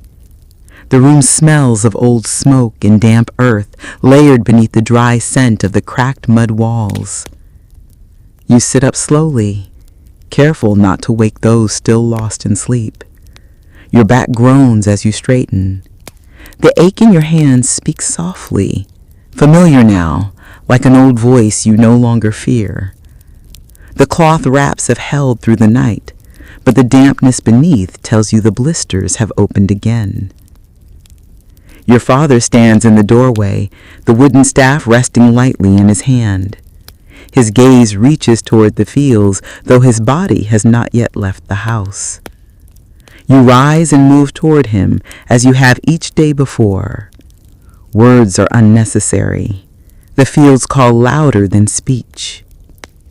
Outside, the village breathes this quiet morning rhythm. The low voices of neighbors greet each other, without joy, without complaint, simply because that is what one does. The well creaks softly as water is drawn. Sandals scuff against packed earth. Goats call faintly as they wait for their feed. The sky fades from gray to pale gold. The sun has not yet risen fully, but already acclaims the horizon. You chew your dry bread carefully, grinding it against your teeth to avoid the sharp grit that hides within. The dust never leaves the flour. It finds its way into every corner of your life, like memory, like hunger. You follow your father along the familiar path to the fields. The land opens wide before you, a wide expanse of swaying barley, each stalk bowing gently as the morning breeze slips across their tops. The Nile glimmers beyond, soft and wide, its edges blurred by the low mist that drifts along its banks. The frogs croak quietly from the reeds. The crickets begin their soft song once again. Their voices never rest, not even at night. You reach for your sickle. Its weight is familiar. Its blade, though worn, still slices the barley with ease. The rhythm returns to you easily. Pull, cut, bind, stack. It is not a task. It is your breath, your pulse, your life. The sun rises inch by inch, spreading its warmth across your shoulders. The coolness retreats. The breeze weakens. The air grows heavier. The sweat arrives before noon. The cloth around your hands grows damp again. You feel the sting of open skin against the handle. You press on, always forward, always bending. The overseer's shadow grows longer as he appears. His steps are measured, his staff tapping the earth as if to remind the world he owns this hour. Behind him trail the scribes, scrolls unrolled, eyes sharp, lips tight. Their white linen remains unmarked by the dust that clings to you. Their skin does not burn beneath the sun as yours does. Their fingers remain smooth, untouched by the blade's cruel rub. They count again. They mark the bundles. They speak in soft tones, their words floating just above the rustle of the barley. Their scrolls grow heavier with numbers. You feel no lighter for having filled them. They do not count your pain. They do not record your weariness. They measure only what can be weighed, tied, stored, and taxed. The scribes speak softly to each other as they move between rows. Their world is one of words and ink, not of blades and sweat. You lower your eyes, pulling, cutting, binding, stacking. The rhythm shields you from envy. It shields you from anger. It carries you forward like a gentle current, steady and slow. You hear your father's breath nearby. It is heavy but controlled, as it has always been. His hands move with skill worn into them by years, by decades. You wonder if his father looked the same, bent over these same fields, sweating beneath the same sky. You wonder if you will look like him one day. Your hands already do. By midday, the sun hangs overhead, white and blinding.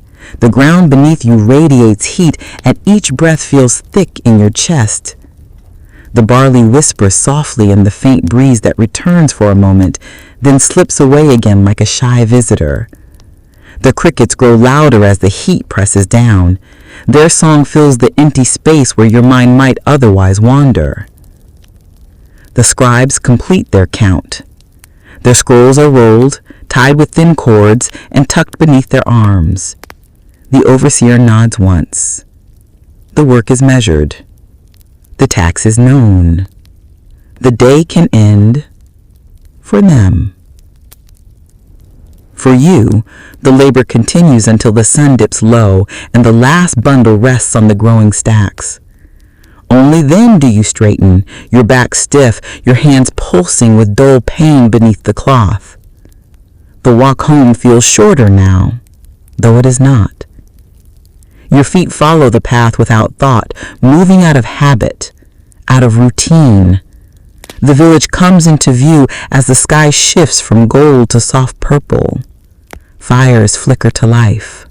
Smoke drifts upward in thin, curling trails, mixing with the cooling air. Your sister moves ahead of you, her water jar balanced with ease upon her head.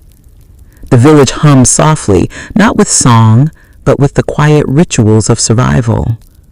Stew bubbles slowly in small clay pots. Children lean against one another, already nodding into sleep before the meal is served.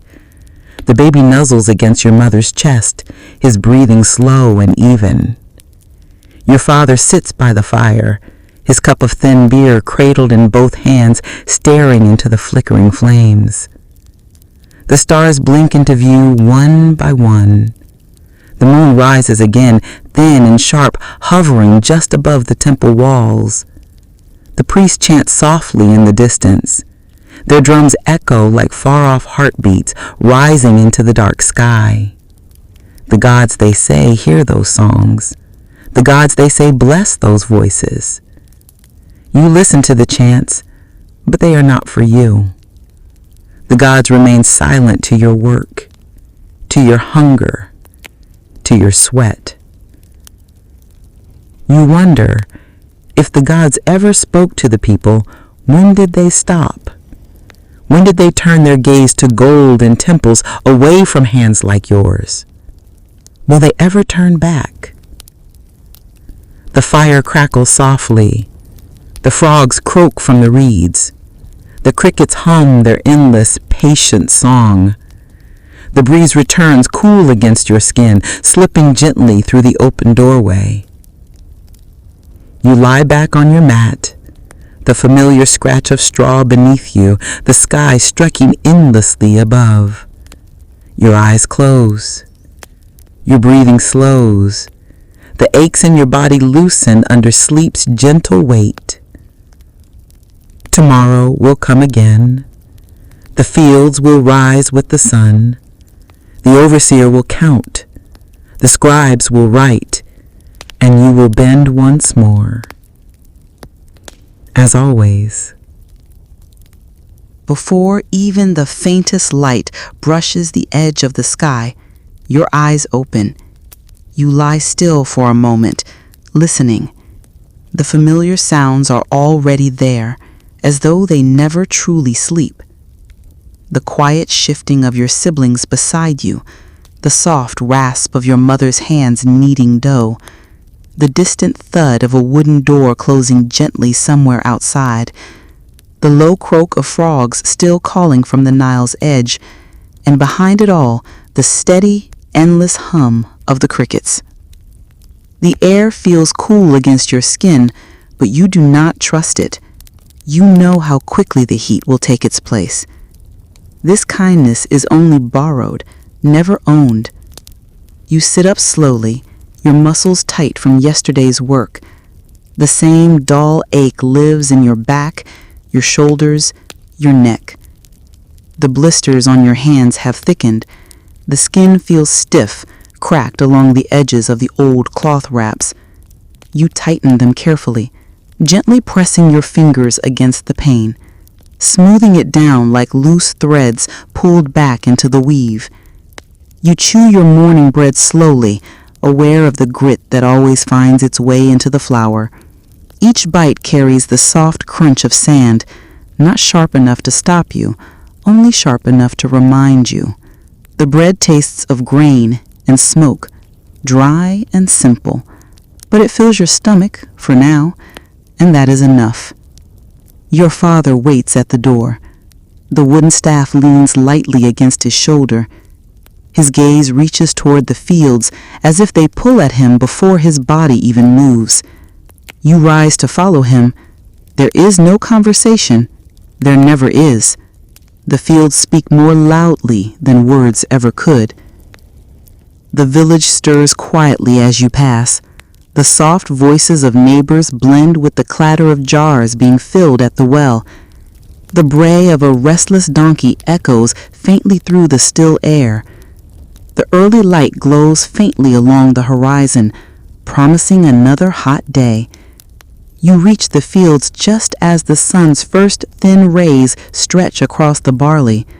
The stalks sway gently, bowing in the soft morning breeze. Their movement feels like breathing, like they too rise and fall beneath a weight they cannot escape. You take your sickle in hand. The blade glimmers briefly in the light, its edge worn but sharp enough to slice through the slender stalks. The rhythm returns. Pull, cut, bind, stack. You let it carry you. The rhythm is kind in its simplicity. You do not need to think while it holds you. You only need to move. The Nile glistens faintly in the distance, wide and patient, its dark waters moving slowly beneath the rising sun. It has seen generations rise and fall. It remembers what you will not. It will forget you faster than it forgot them. By mid-morning, the overseer arrives. His figure appears at the far end of the field, long shadow cast before him as the sun climbs higher. His staff taps against the earth in its steady rhythm. With him come the scribes, young, clean, alert, their scrolls unrolled, their reeds ready, their linen flawless, their skin untouched by labor, their voices smooth as they begin to count. Bundles, rows, grain. Always grain, not hands, not blisters, not hunger. Only grain. You lower your gaze and let your body fall deeper into the rhythm. Pull, cut, bind, stack. The work continues as it always does, each movement erasing thought, dulling questions, softening pain. The sun rises higher, chasing away the thin breeze. The air thickens. Your sweat collects beneath the cloth wraps. Your tunic sticks to your skin. Dust clings to every exposed inch of you, mixing with sweat to form a thin, gritty layer that covers your arms, your face, your neck. You glance briefly at one of the scribes as he bends to mark a tally on his scroll. He does not look up. You wonder, as you have before, do they ever see us? Do they know our names? Do they even care to? But the rhythm calls you back. Pull, cut, bind, stack. The barley whispers softly as the stalks sway. You imagine the plants speaking to one another, whispering stories of the workers who cut them down. Here they come again. Their backs are bent. Their hands are torn. They will not stop. They never stop. And beneath that whisper, the silent hum of the crickets fills the air, rising with the heat, steady as breath. Their song is the only sound that never changes. The scribes roll their scrolls once more. The overseer nods in quiet satisfaction. The numbers are written, the labor is measured, the value has been calculated. The rest of you? Uncounted, unseen, unspoken. The sun leans westward, and finally you straighten your back, feeling the stiffness spread through your spine. You stretch your fingers, the tight blisters pulling against the cloth. The fields behind you are neatly divided into bundles, the stalks standing in small, silent stacks. Your work stands visible, but not your name. Never your name. The walk home feels familiar beneath your feet. You barely need to guide your steps. Your legs follow the path from habit alone. The same path as yesterday, the same dust beneath your feet, the same low voices around you. Your sister walks ahead, her water jar balanced like always, her steps measured, her gaze low. The village appears ahead, fires already burning, thin trails of smoke twisting into the soft evening sky. The stew smells faintly of lentils as you enter, thin but warm. The heat of the bowl rests gently in your hands. You sip it slowly, letting it fill the hollow place beneath your ribs. The baby murmurs softly against your mother's chest, his small hands clinging to the edge of her shawl. Your siblings lean into each other as their eyelids drop, slipping into sleep before the bowls are empty. The stars appear once again, steady and cold. The moon hangs thin and pale above the temple walls. The priests' chants rise into the night air, their drums echoing softly behind them. Their voices rise for the gods, who seem to listen only to them. You watch the sky, your breath slowing. The frogs croak from the riverbank. The crickets hum, steady and endless. The fire crackles softly as it dies lower, its glow shrinking like a closing eye. The wind slips gently through the cracks, carrying the scent of smoke and dust. And you wonder again, is there more than this? Do the gods see me?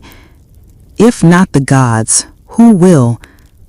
But the answers dissolve into the heavy stillness of your bones. There are no answers here. Only the rhythm, only the waiting, only tomorrow. You lie back on your mat. The straw pokes against your skin. The stars blink down, silent as always. Your eyes close. Sleep takes you gently, quietly. Tomorrow will rise. The fields will wait. The overseer will count. The scribes will mark their scrolls. And you will rise, as always. The air is cool again, but you know better than to trust it.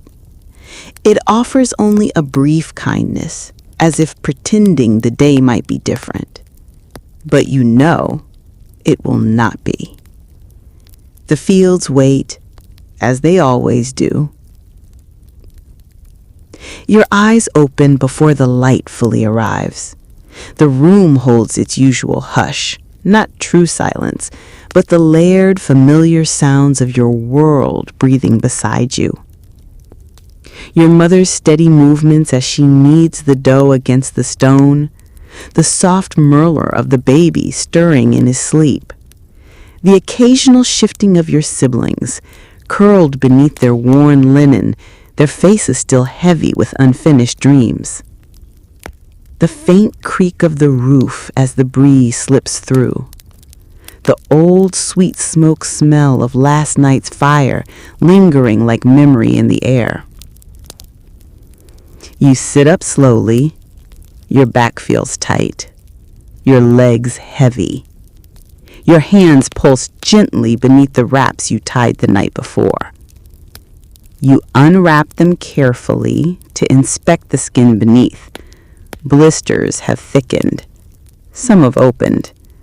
The raw lines along your palm shine faintly in the dim light. You rewrap them with steady fingers. You chew your morning bread slowly, as always. The grit inside scrapes softly against your teeth, not enough to harm you, but enough to remind you of the dust that never leaves. The bread tastes of birth and smoke. Simple, bare, but warm. Enough. Your father waits at the doorway, his staff tapping the ground as you approach. His gaze points outward, beyond the village, beyond the path, already locked onto the fields. You follow him without speaking. There is nothing new to say. The work speaks for both of you. The path to the fields is familiar. Every stone, every rut, the way your feet adjust themselves without thought. You pass the same neighbors, their heads lowered, their eyes distant. Their silence matches your own. The only greeting exchanged is the quiet nod, the small lift of a hand. Even greetings grow thin with repetition. The fields rise before you, endless and soft beneath the early light. The barley sways gently in the cool breeze, the green blades bowing and rising, whispering to one another like quiet gossip among plants. The Nile gleams far beyond, wide and unmoved, watching you from its slow, patient distance. The frog sings softly from its edges. The crickets begin again, their endless hum filling the spaces where your mind might otherwise wander. Their song has become part of the air itself, always present, always steady, like breath. You take your sickle in hand. The handle fits against your palm, pressing gently into the thick skin that years of work have shaped. You begin. Pull, cut, bind, stack. The rhythm carries you forward. It saves you from questions. It quiets the small, dangerous parts of your mind that ask, why? The sun lifts itself into the sky with slow certainty. The heat builds in layers.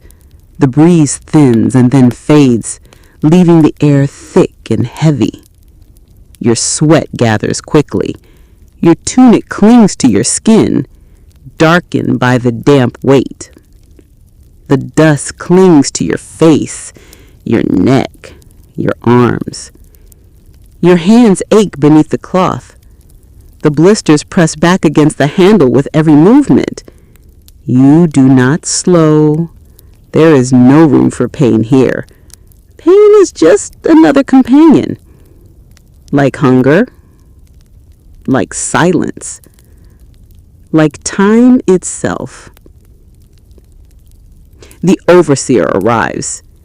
His shadow stretches ahead of him, long against the barley. His staff taps the ground as he moves. The scribes follow, as always. Scrolls open, reeds prepared. Their linen glows, untouched by the sweat, by the dust. Their hands remain smooth. Their skin remains pale. Their voices begin counting. Soft, even, precise. Their numbers float like small birds across the field, never touching the ground where you stand. You keep your eyes low. Your hands move. Pull, cut, bind, stack. The barley falls softly beneath the blade. The work continues, filling the scrolls, but never filling you. The scrolls grow heavier. You do not. The barley whispers in the breeze that returns briefly. The stalks wrestle like tiny voices. See them bend, they seem to say. See how they never stop. See how their hands bleed. See how their names vanish like dust in the wind. The scribes do not hear this. The overseer does not hear this. Only you do. But even you grow tired of listening.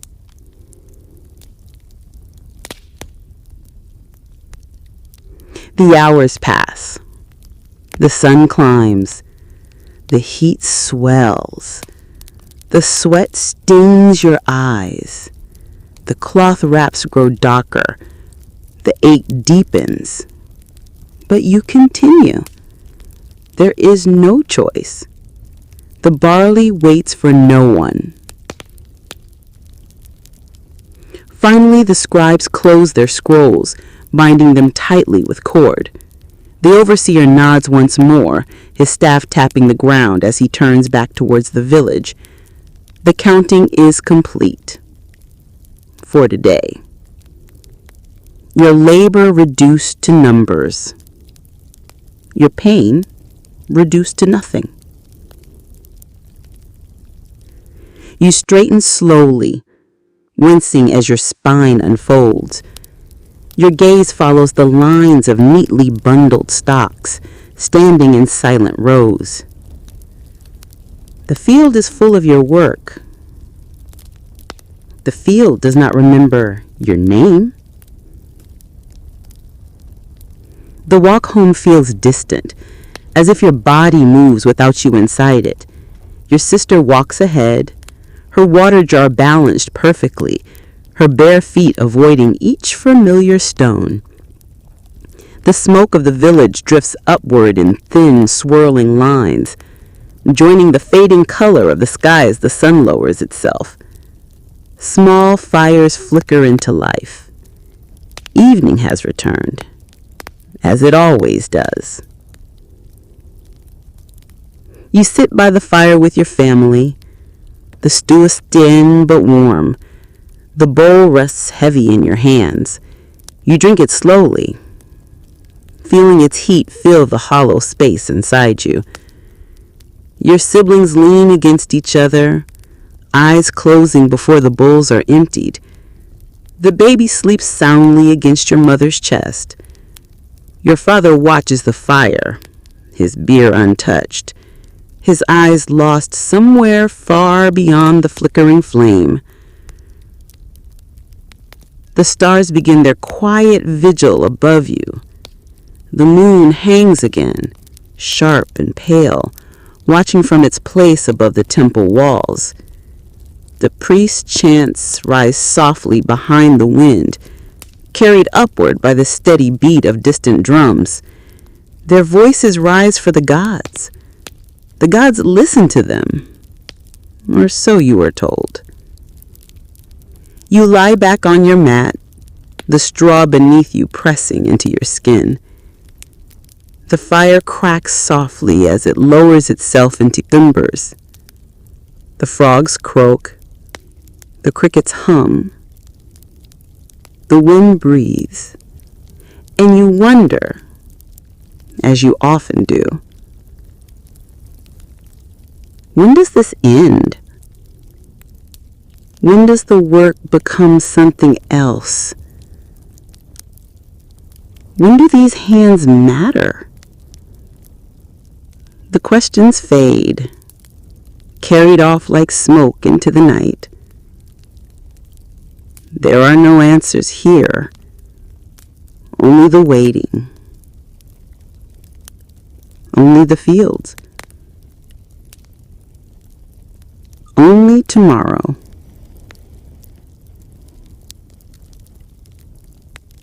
The morning finds you again before you call for it.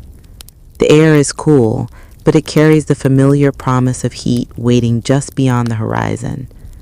The darkness softens around you, not yet fully released by the rising sun. You lie still for a few moments, listening. The world hums softly, alive but tired, like a breath held halfway. Your mother's hands move steadily against the stone, kneading dough. The baby stirs, releasing a faint, sleepy sigh. Your siblings shift gently on their mats. The crickets hum. The frogs whisper along the Nile's edge, their voices thin against the fading night. The wind slips quietly through the doorway, cool against your skin. You hold on to it for just a moment longer, knowing it will not stay. Your body protests as you sit up. The ache is heavier today, not sharp, not yet, but deep, spreading slowly beneath your skin like a slow river under soft earth. You unwrap your hands. The blisters have grown darker, layered upon the ones that came before. Your fingers move stiffly. You wash them, biting softly against the sting, then wrap them once more in the worn strips of cloth. You chew your bread slowly. The grit inside scratches softly. You barely taste it anymore. It is simply fuel, enough to move you forward. For a little while longer. Your father stands waiting at the doorway, his staff resting against his shoulder. The lines on his face have grown deeper, though they were always there. His gaze is distant, reaching forward as if the fields have already claimed him. You join him. There is nothing to say. There never is. The village stirs quietly as you walk. Neighbors pass in silence, their movements slow, familiar. The well creaks as jars are filled. Sandals scrape against the hardened dirt paths. The sun remains hidden, but its light pushes softly against the sky, tinting it faintly gold. The fields open wide before you once again. The barley sways gently, the blades bending into the breeze, as if bowing their heads in quiet resignation. The Nile glimmers faintly beyond, dark and smooth. The frogs continue their quiet chorus. The crickets hum, steady as breath.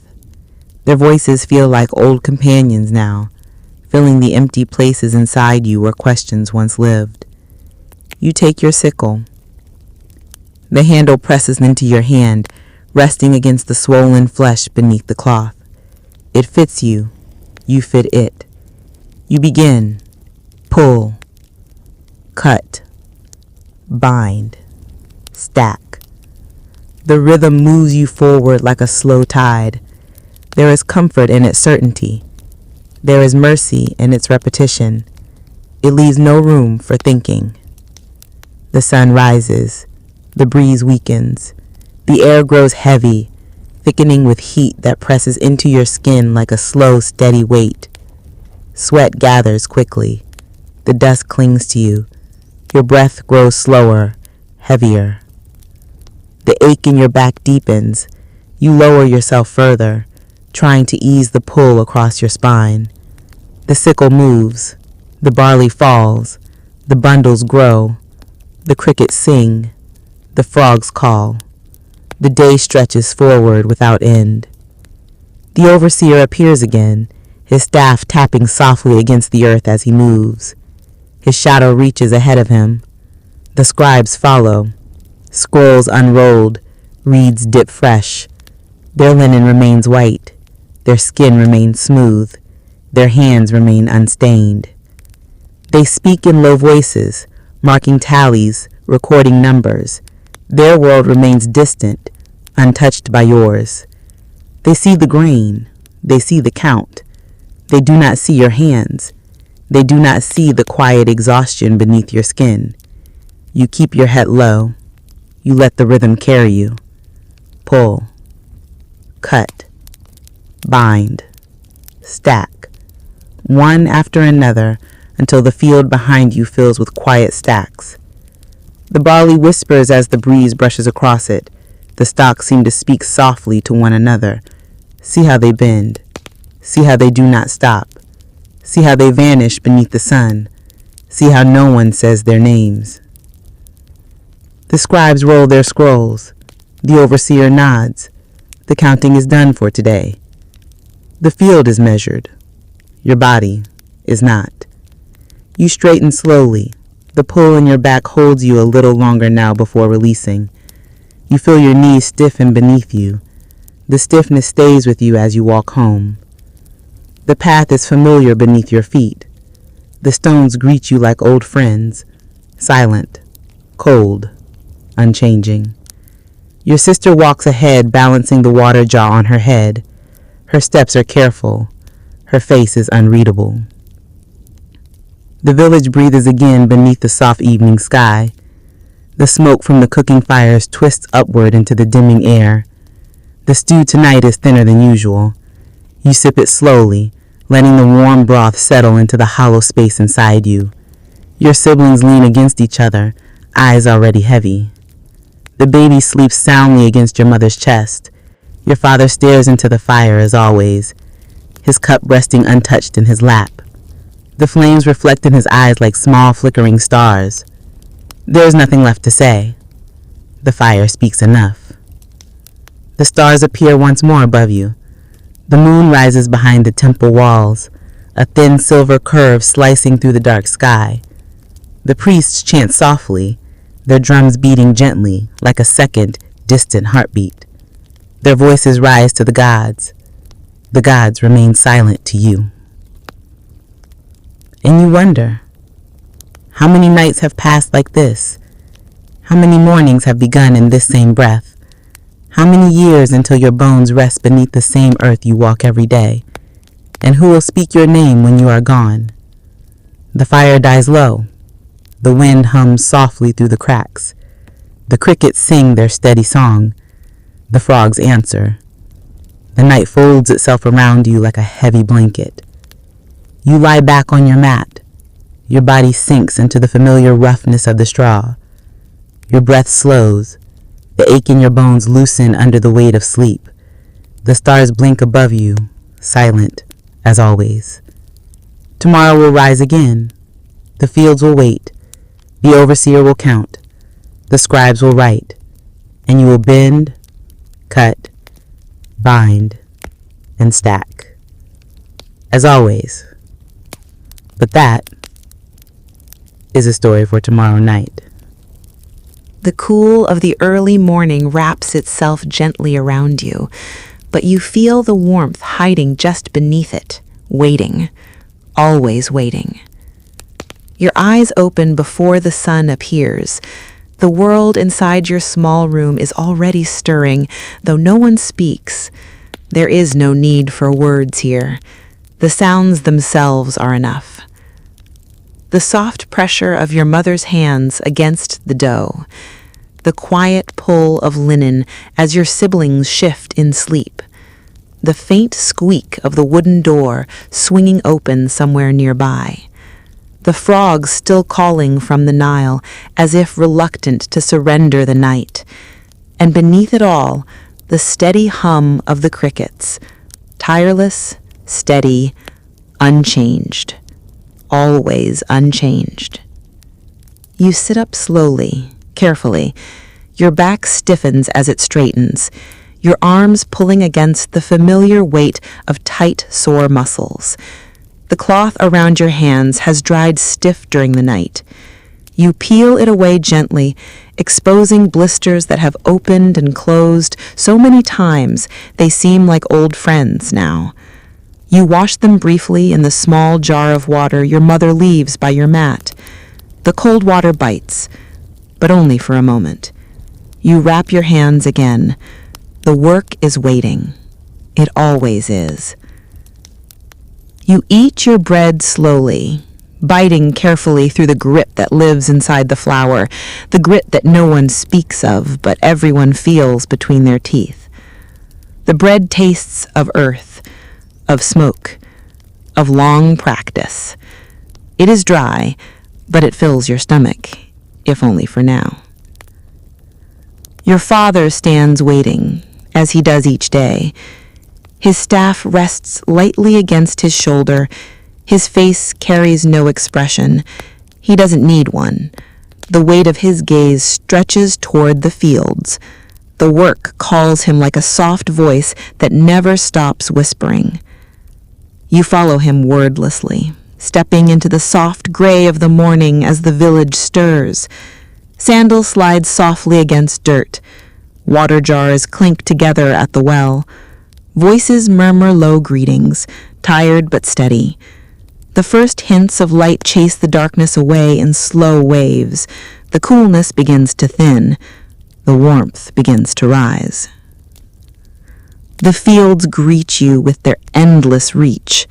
The barley sways gently, bending beneath the early breeze. The Nile glimmers in the distance, slow and wide, silent as always. The frogs croak from its banks. The crickets sing softly around your feet. The sound fills the quiet spaces inside your head, preventing your mind from wandering too far into questions you already know better to ask. You take up your sickle. The handle fits perfectly into your hand, pressing into the rough skin that has shaped itself to its weight. The rhythm takes hold of you. Pull, cut, bind, stack. It wraps itself around you like a song you've sung so many times you no longer hear the words. Only the beat remains, only the movement. The sun climbs higher. The breeze weakens. The sweat rises quickly beneath your tunic, collecting along your spine, your arms, the back of your neck. The cloth around your hands grows heavy with moisture. The ache in your shoulders returns, dull but constant. The dust clings to you, wrapping around your sweat like a second skin. You no longer try to brush it away. It belongs to you. Or perhaps you belong to it. The overseer appears as the sun climbs higher, his long shadow stretching ahead of him across the rows of barley.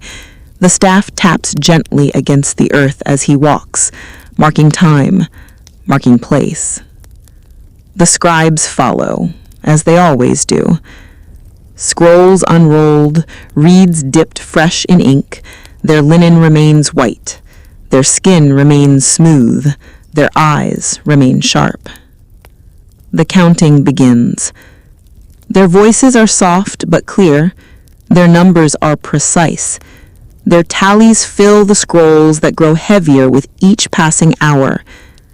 The scribes see the grain. They see the bundles. They see the numbers, but they do not see you.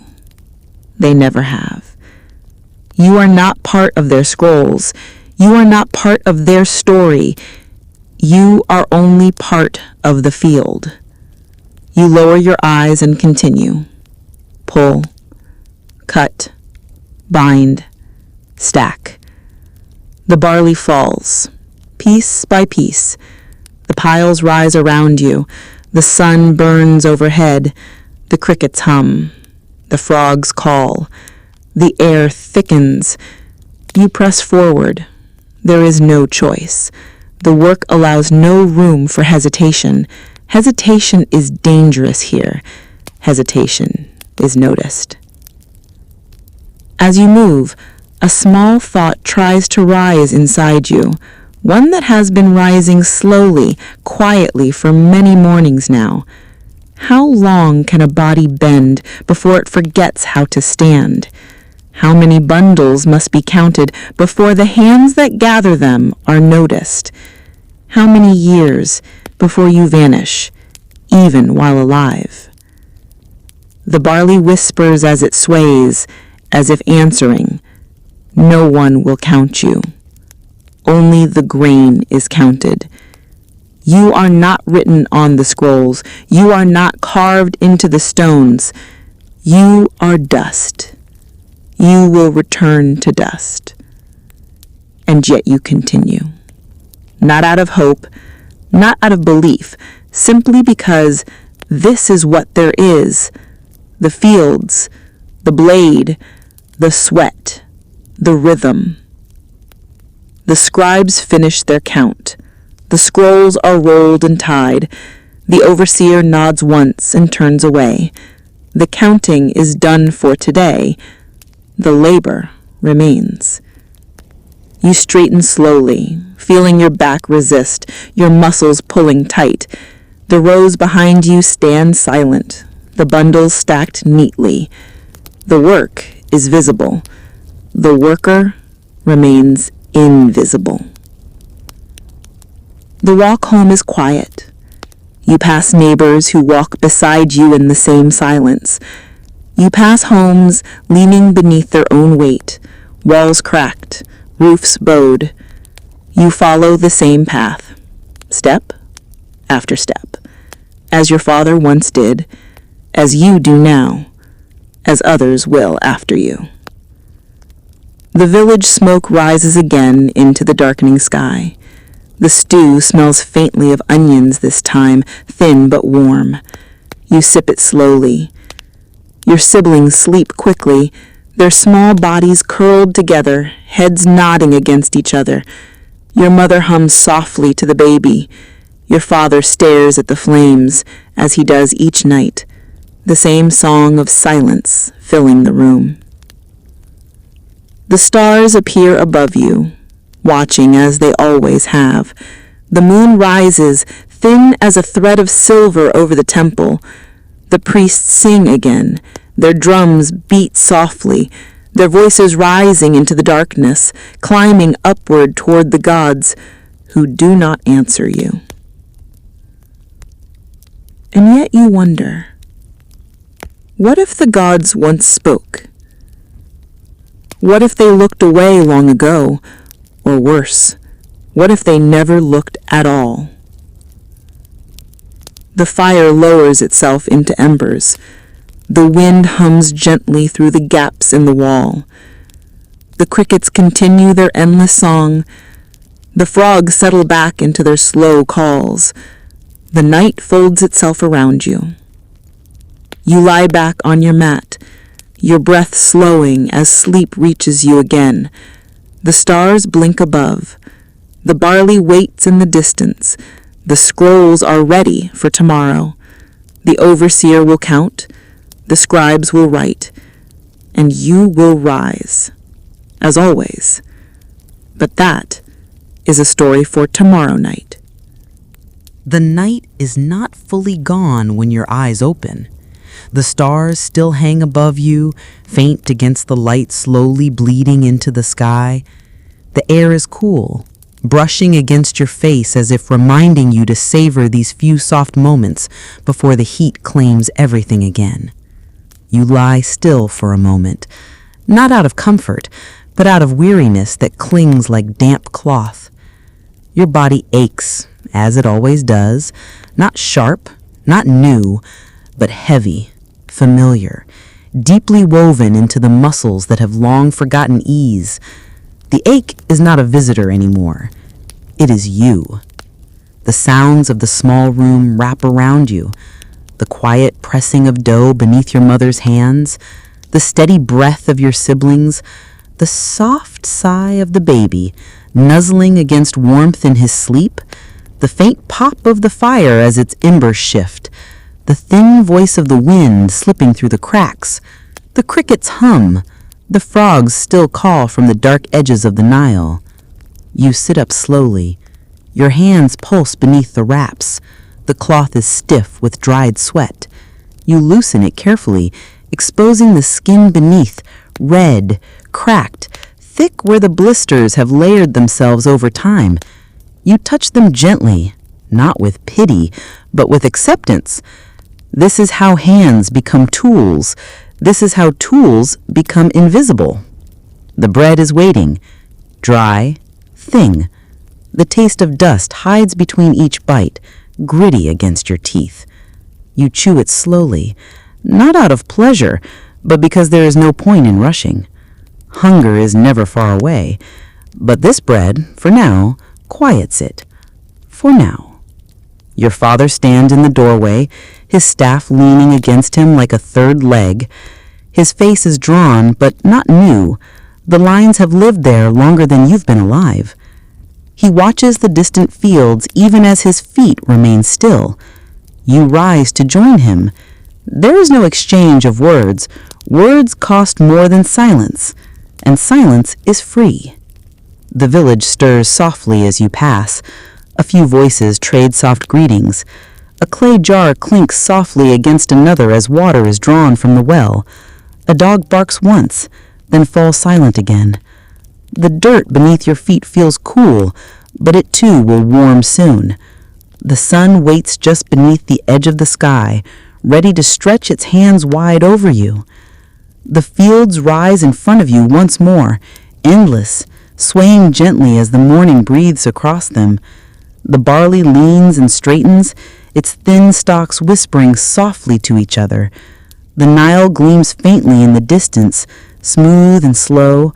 The frogs sing low near its banks. The crickets hum at your feet, their song woven into the air like thin threads of sound. You take up your sickle. The blade rests easily in your palm, pressing into the hardened flesh beneath the wraps. You begin. Pull, cut, bind, stack. The rhythm returns, steady and soft, like a lullaby you cannot stop singing. It pulls you forward. It holds you together. It erases thought, even as something inside you longs to think. The sun rises, patient but relentless.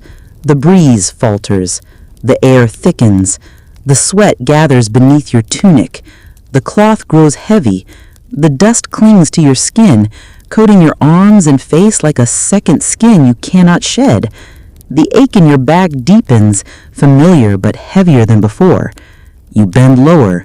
Your hands move. The barley falls. The bundles grow. The crickets hum. The frogs sing. And you remain. The overseer arrives. His shadow stretches ahead of him. The staff taps against the ground, counting time, counting place. The scribes follow closely, their scrolls open, their reeds dipped fresh, their eyes bright with sharp purpose. Their linen glows clean. Their hands remain soft. Their voices rise softly as they count. They speak of bundles, of numbers, of tallies. The scrolls fill with marks. Ink dries fast beneath the sun. They see the grain. They do not see you. They have never seen you. You exist in the spaces between their words, in the weight behind their ink, invisible. You lower your gaze and fall back into the rhythm. Pull, cut, bind, stack. It keeps you from wondering too long. It keeps you from questions that lead to nowhere. But today, quietly, something stirs inside. Is this all? Is this what the gods made us for? Or did they forget us too? The barley whispers as it bends in the breeze. They forgot long ago, it seems. They see the temples. They hear the priests. They do not see the fields. The scribes close their scrolls. The overseer nods once. The counting is done for today. The work continues, though the numbers are finished. The field is measured. You are not. You straighten your back slowly. The movement is stiff. Painful now. It takes longer for your body to rise. The bundles stand in neat rows behind you, silent witnesses to labor no one speaks of. The work is visible. The workers vanish into it. The walk home feels longer tonight, not because of distance, but because of weight. Your feet follow the familiar stones, though each step feels heavier than the one before. Your sister moves ahead, steady beneath her water jar. The village waits ahead, wrapped in thin trails of smoke as fires begin to glow beneath the softening sky. The stew is thinner tonight, the taste familiar. The warmth inside your bowl gives you something to hold, though it does little to fill the hollow beneath your ribs. Your siblings eat quietly, their heads drooping quickly into sleep. Your mother hums softly to the baby. Your father watches the fire, his eyes reflecting the flickering light as if searching for something hidden deep inside the flame. The stars emerge above you, unchanged. The moon rises once more behind the tall walls of the temple, sharp and pale. The priests' voices rise into the night, their chants carried softly by the wind. They speak for the gods. They are heard. You are not. And yet, tonight, you wonder again. Were we made to be forgotten? Or is it only that no one remembers to see? Could someone, somewhere, still be watching? Or is all of this simply meant to vanish, as we will? The fire settles lower. The wind hums through the gaps. The crickets sing. The frogs answer. The night full lute fills around you. You lie back on your mat. The straw scratches gently at your skin. Your breathing slows. The ache sinks deeper into the softness of sleep. The stars blink above you, distant, quiet, unmoved. Tomorrow will rise. The fields will wait. The overseer will count. The scribes will write. And you will rise, bend, cut, bind, and stack. as always. But that is a story for tomorrow night. Before the world stirs, before the light even reaches the sky's edge, you open your eyes. You are not awakened by noise. You are not awakened by thought. You simply rise because rising is what you do. Because sleep is only borrowed. Because the day is always waiting. The room breathes around you, familiar, unchanged. Your mother's soft humming as she kneads the morning dough. The faint rustle of your siblings in their thin linen wraps. The quiet sigh of the baby shifting against your mother's warmth. The low creak of the roof stretching as the wind passes gently through the cracks. The crickets hum, tireless as ever. The frogs sing low from the Nile's distant edge. The old fire whispers as its embers cool into soft gray. You sit up slowly, moving carefully as though your bones have grown heavier in the night. Your back aches. Your legs ache. The ache has become familiar, something not fought anymore, but carried. The ache is not sharp. It simply exists, like the fields, like the barley, like the sun. You unwrap your hands. The cloth peels away slowly, revealing red, cracked skin beneath, tougher than it once was, but no less tender. The blisters seem endless, layered one upon another like the seasons themselves. You wash them lightly in the small jar of water. The sting feels distant now. You wrap your hands again. The blade waits. The bread rests in your hands, dry and thin, its brittle edge cracking as you bite slowly. The grit inside scrapes against your teeth, but you hardly notice. The bread fills the space beneath your ribs for now. That is all it must do.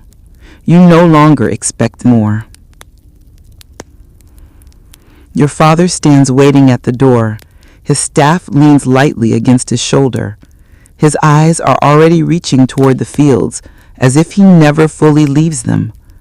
You step beside him. You do not speak. The silence between you has grown deep, familiar, like a well, dark, still, endless. You walk together through the waking village. The soft murmur of voices floats through the air, tired greetings exchanged out of habit, not joy. The well creaks as jars fill with water. Sandals brush softly against the dry, packed earth. The sky shifts slowly from black to gray to pale gold. The cool air grows thinner with each step. The warmth waits just beyond the edge of the sky, patient, inevitable. The fields greet you, wide and endless, as they always do. The barley sways gently beneath the soft breath of morning, their slender stalks bowing and rising as though breathing with you. The Nile gleams faintly in the distance, wide and silent. The frogs croak softly along its banks. The crickets hum again, steady and thin, filling the spaces in your mind where dangerous thoughts might gather. You take your sickle in hand. The handle presses against the hardened calluses beneath the wraps. It fits easily. You begin. Pull. Cut. Bind. Stack. The rhythm returns like an old song, familiar, soft, pulling you forward without thought. The rhythm is your shelter. The rhythm keeps you from remembering too much. But today a small crack opens. As the sun climbs higher, as the breeze fades, as the sweat beads along your spine, something stirs beneath the steady movement of your hands. A thought, gentle, uninvited, a whisper too quiet to silence.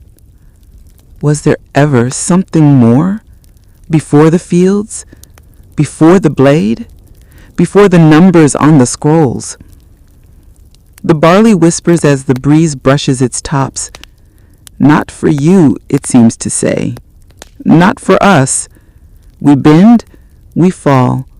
That is all. And yet something inside you presses against this.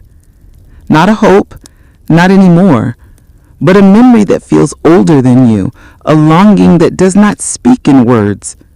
A small ache, not in your back, not in your hands, but somewhere quieter, hidden. The overseer arrives, his staff tapping against the earth, marking his place. The scribes follow behind him, scrolls open, reeds dipped, eyes sharp. Their linen glows. Their hands are clean. Their brows do not carry sweat. Their words rise softly as they count. Bundles, numbers, tallies, ink pressed into scrolls. The grain is seen. You are not. You bend lower. You move your hands.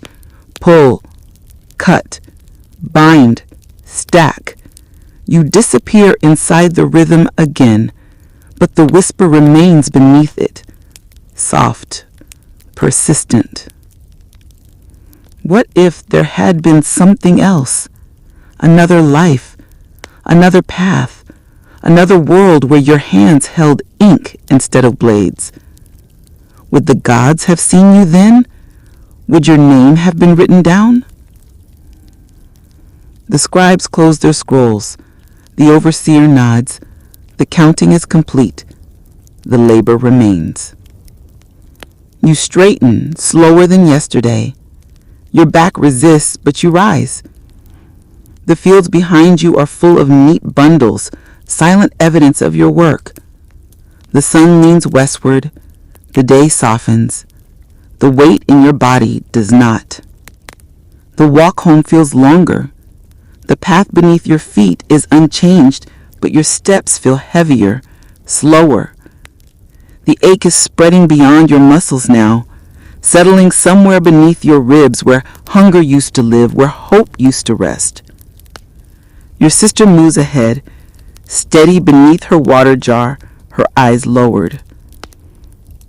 The village waits ahead, wrapped in thin curls of smoke beneath the darkening sky. The stew tonight is thin, more water than bean. You sip it slowly, feeling the warmth move into the hollow space inside you. It quiets you, for now. For tonight, it is enough. Your siblings sleep quickly, their heads resting against each other like small birds tucked beneath tired wings. The baby breathes softly against your mother's chest. Your father stares into the fire, unmoving, eyes distant, watching something no one else can see. The flames flicker in his gaze like fading stars. The stars above you remain, cold and unmoved. The moon rises behind the temple walls, thin and sharp as always. The priests chant again, their voices rising with the drums carried by the wind.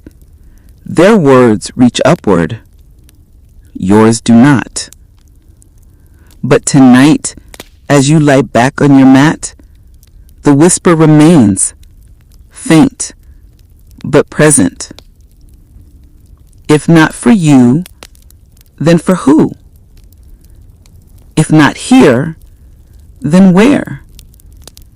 If not this, then what? You close your eyes. The straw beneath you scratches softly. The wind hums. The crickets sing. The frogs answer. The fire sinks lower. Sleep folds itself around you. Tomorrow will rise again. The fields will wait. The overseer will count. The scribes will write. And you will bend, cut, bind, and stack, as always.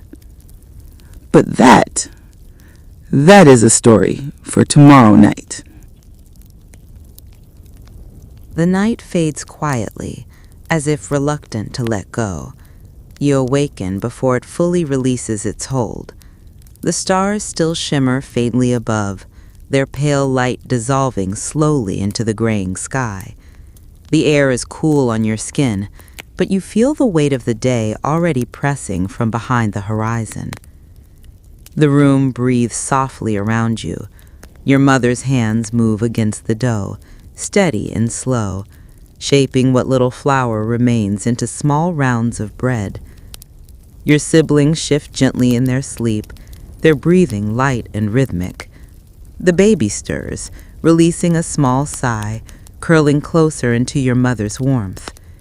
The old fire whispers faintly, its final embers glowing soft orange beneath the thin layer of ash. The frogs call from the river's edge, the crickets hum, the wind sighs lightly through the cracks in the walls, cool against your cheek. You set up carefully. Your body responds as it always does. Not quickly, not easily, but obediently. The ache is familiar now, not something you fight, but something you wear. It settles into you like an old tunic, rough against your shoulders, but known. The blisters on your hands have thickened. The skin beneath the wraps is cracked, swollen in places, soft in others. You wash them gently, allowing the brief sting to rise and fade. You wrap them again, layer upon layer, as you always do. The blade will demand more today. It always does. You chew your bread slowly. The grit inside scratches softly. You have long stopped noticing its sharpness. The bread fills the emptiness in your belly. It does not satisfy, but it quiets, and that is enough. Your father waits at the doorway. His staff leans gently against his side. His face is unreadable, carved by years, hollowed by repetition. His eyes reach forward toward the distant fields. His body waits only long enough for you to rise beside him. Words are unnecessary. The path knows where to lead you. You walk together through the waking village. The soft sounds of life murmur gently around you. The creak of water jars being filled at the well, the shuffle of sandals on hardened earth, low voices greeting one another, not with joy, but with habit. Thin trails of smoke rise into the softening sky, blending into the pale light that pushes against the fading night. The coolness grows thinner with each step. The warmth approaches. It always does. The fields open wide before you once more. The barley stands tall, bowing gently as the breeze passes softly across its tops. The Nile gleams in the distance, dark and silent beneath the early light. The frogs continue their quiet chorus. The crickets hum, steady and patient. Their song is the breath of this land, endless, constant, unchanging. You take your sickle. It fits into your hand like a part of you now, pressing against the worn blisters beneath the cloth. You begin. Pull, cut, bind, stack. The rhythm takes you quickly, as it always does. It carries you forward, soft and steady, like the current of a wide, slow river. It saves you from thought. It saves you from memory. It saves you from hope. But lately a thin crack has opened inside you, small, barely visible, but there, and it widens softly with each day. What if this is not all? What if something was forgotten? Not by you, but by the gods. The sun climbs higher, the breeze dies, the air thickens. Your sweat gathers quickly beneath the rough tunic, soaking into the cloth around your neck and arms. The dust clings to you, mixing with sweat, until your skin feels heavy beneath its thin crust. The ache in your back deepens, but you bend lower. The barley falls softly beneath the sickle. The bundles grow steadily. The crickets sing. The frogs answer. The day stretches forward like a long, heavy thread, pulled endlessly from the same spool. The overseer arrives. His shadow leads him forward. His staff taps the earth with gentle authority.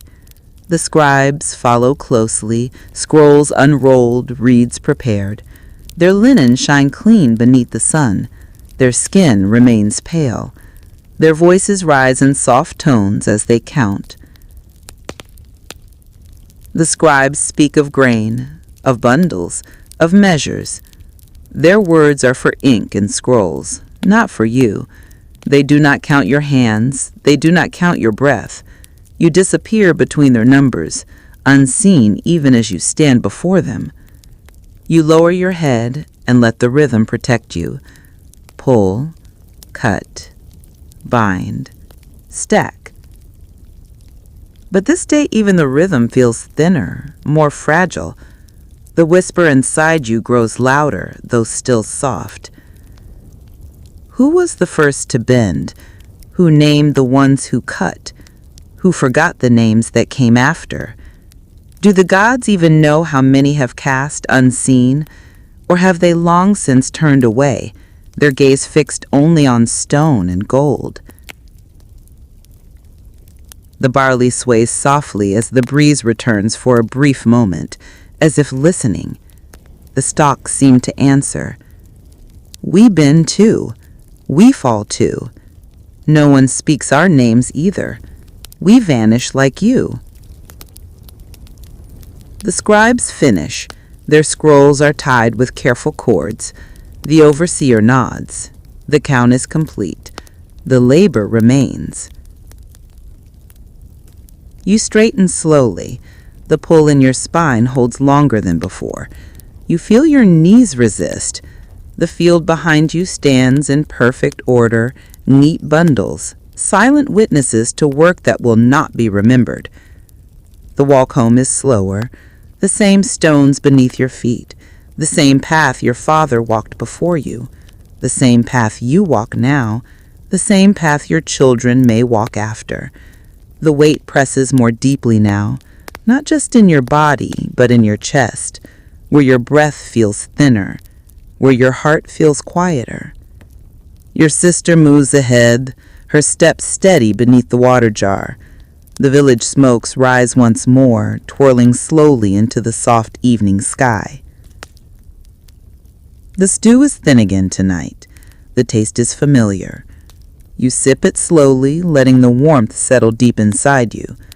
Your siblings sleep early, their heads resting together in small, quiet heaps of breath and linen. The baby stirs softly against your mother's chest. Your father watches the fire, his eyes lost, reflecting the dying flames as though watching something distant and unreachable. The silence around the fire feels heavier than usual. The stars blink open, cold and still. The moon rises behind the temple once more, thin and sharp. The priests chant again, their voices rising into the dark, carried upward by the slow beat of the drums. The gods listen to them, not to you. And yet, tonight the question lingers longer. If no one sees you, did you ever exist at all? Will your name vanish like the dust beneath your feet? Will your work become air blown away into nothing? Or will some small thread of you remain, even if no one speaks it? The fire fades lower. The wind slips through the cracks. The frogs continue their quiet song. The crickets hum on, steady and endless. The night folds itself around you like a soft, heavy cloak. You lie back on your mat. The straw presses gently against your skin. Your breathing slows. Your body sinks into sleep, as it does each night. The stars blink above you, distant, unmoved, and you disappear into the quiet once more. Tomorrow will rise. The fields will wait. The overseer will count. The scribes will write. And you will bend, cut, bind, and stack, as always.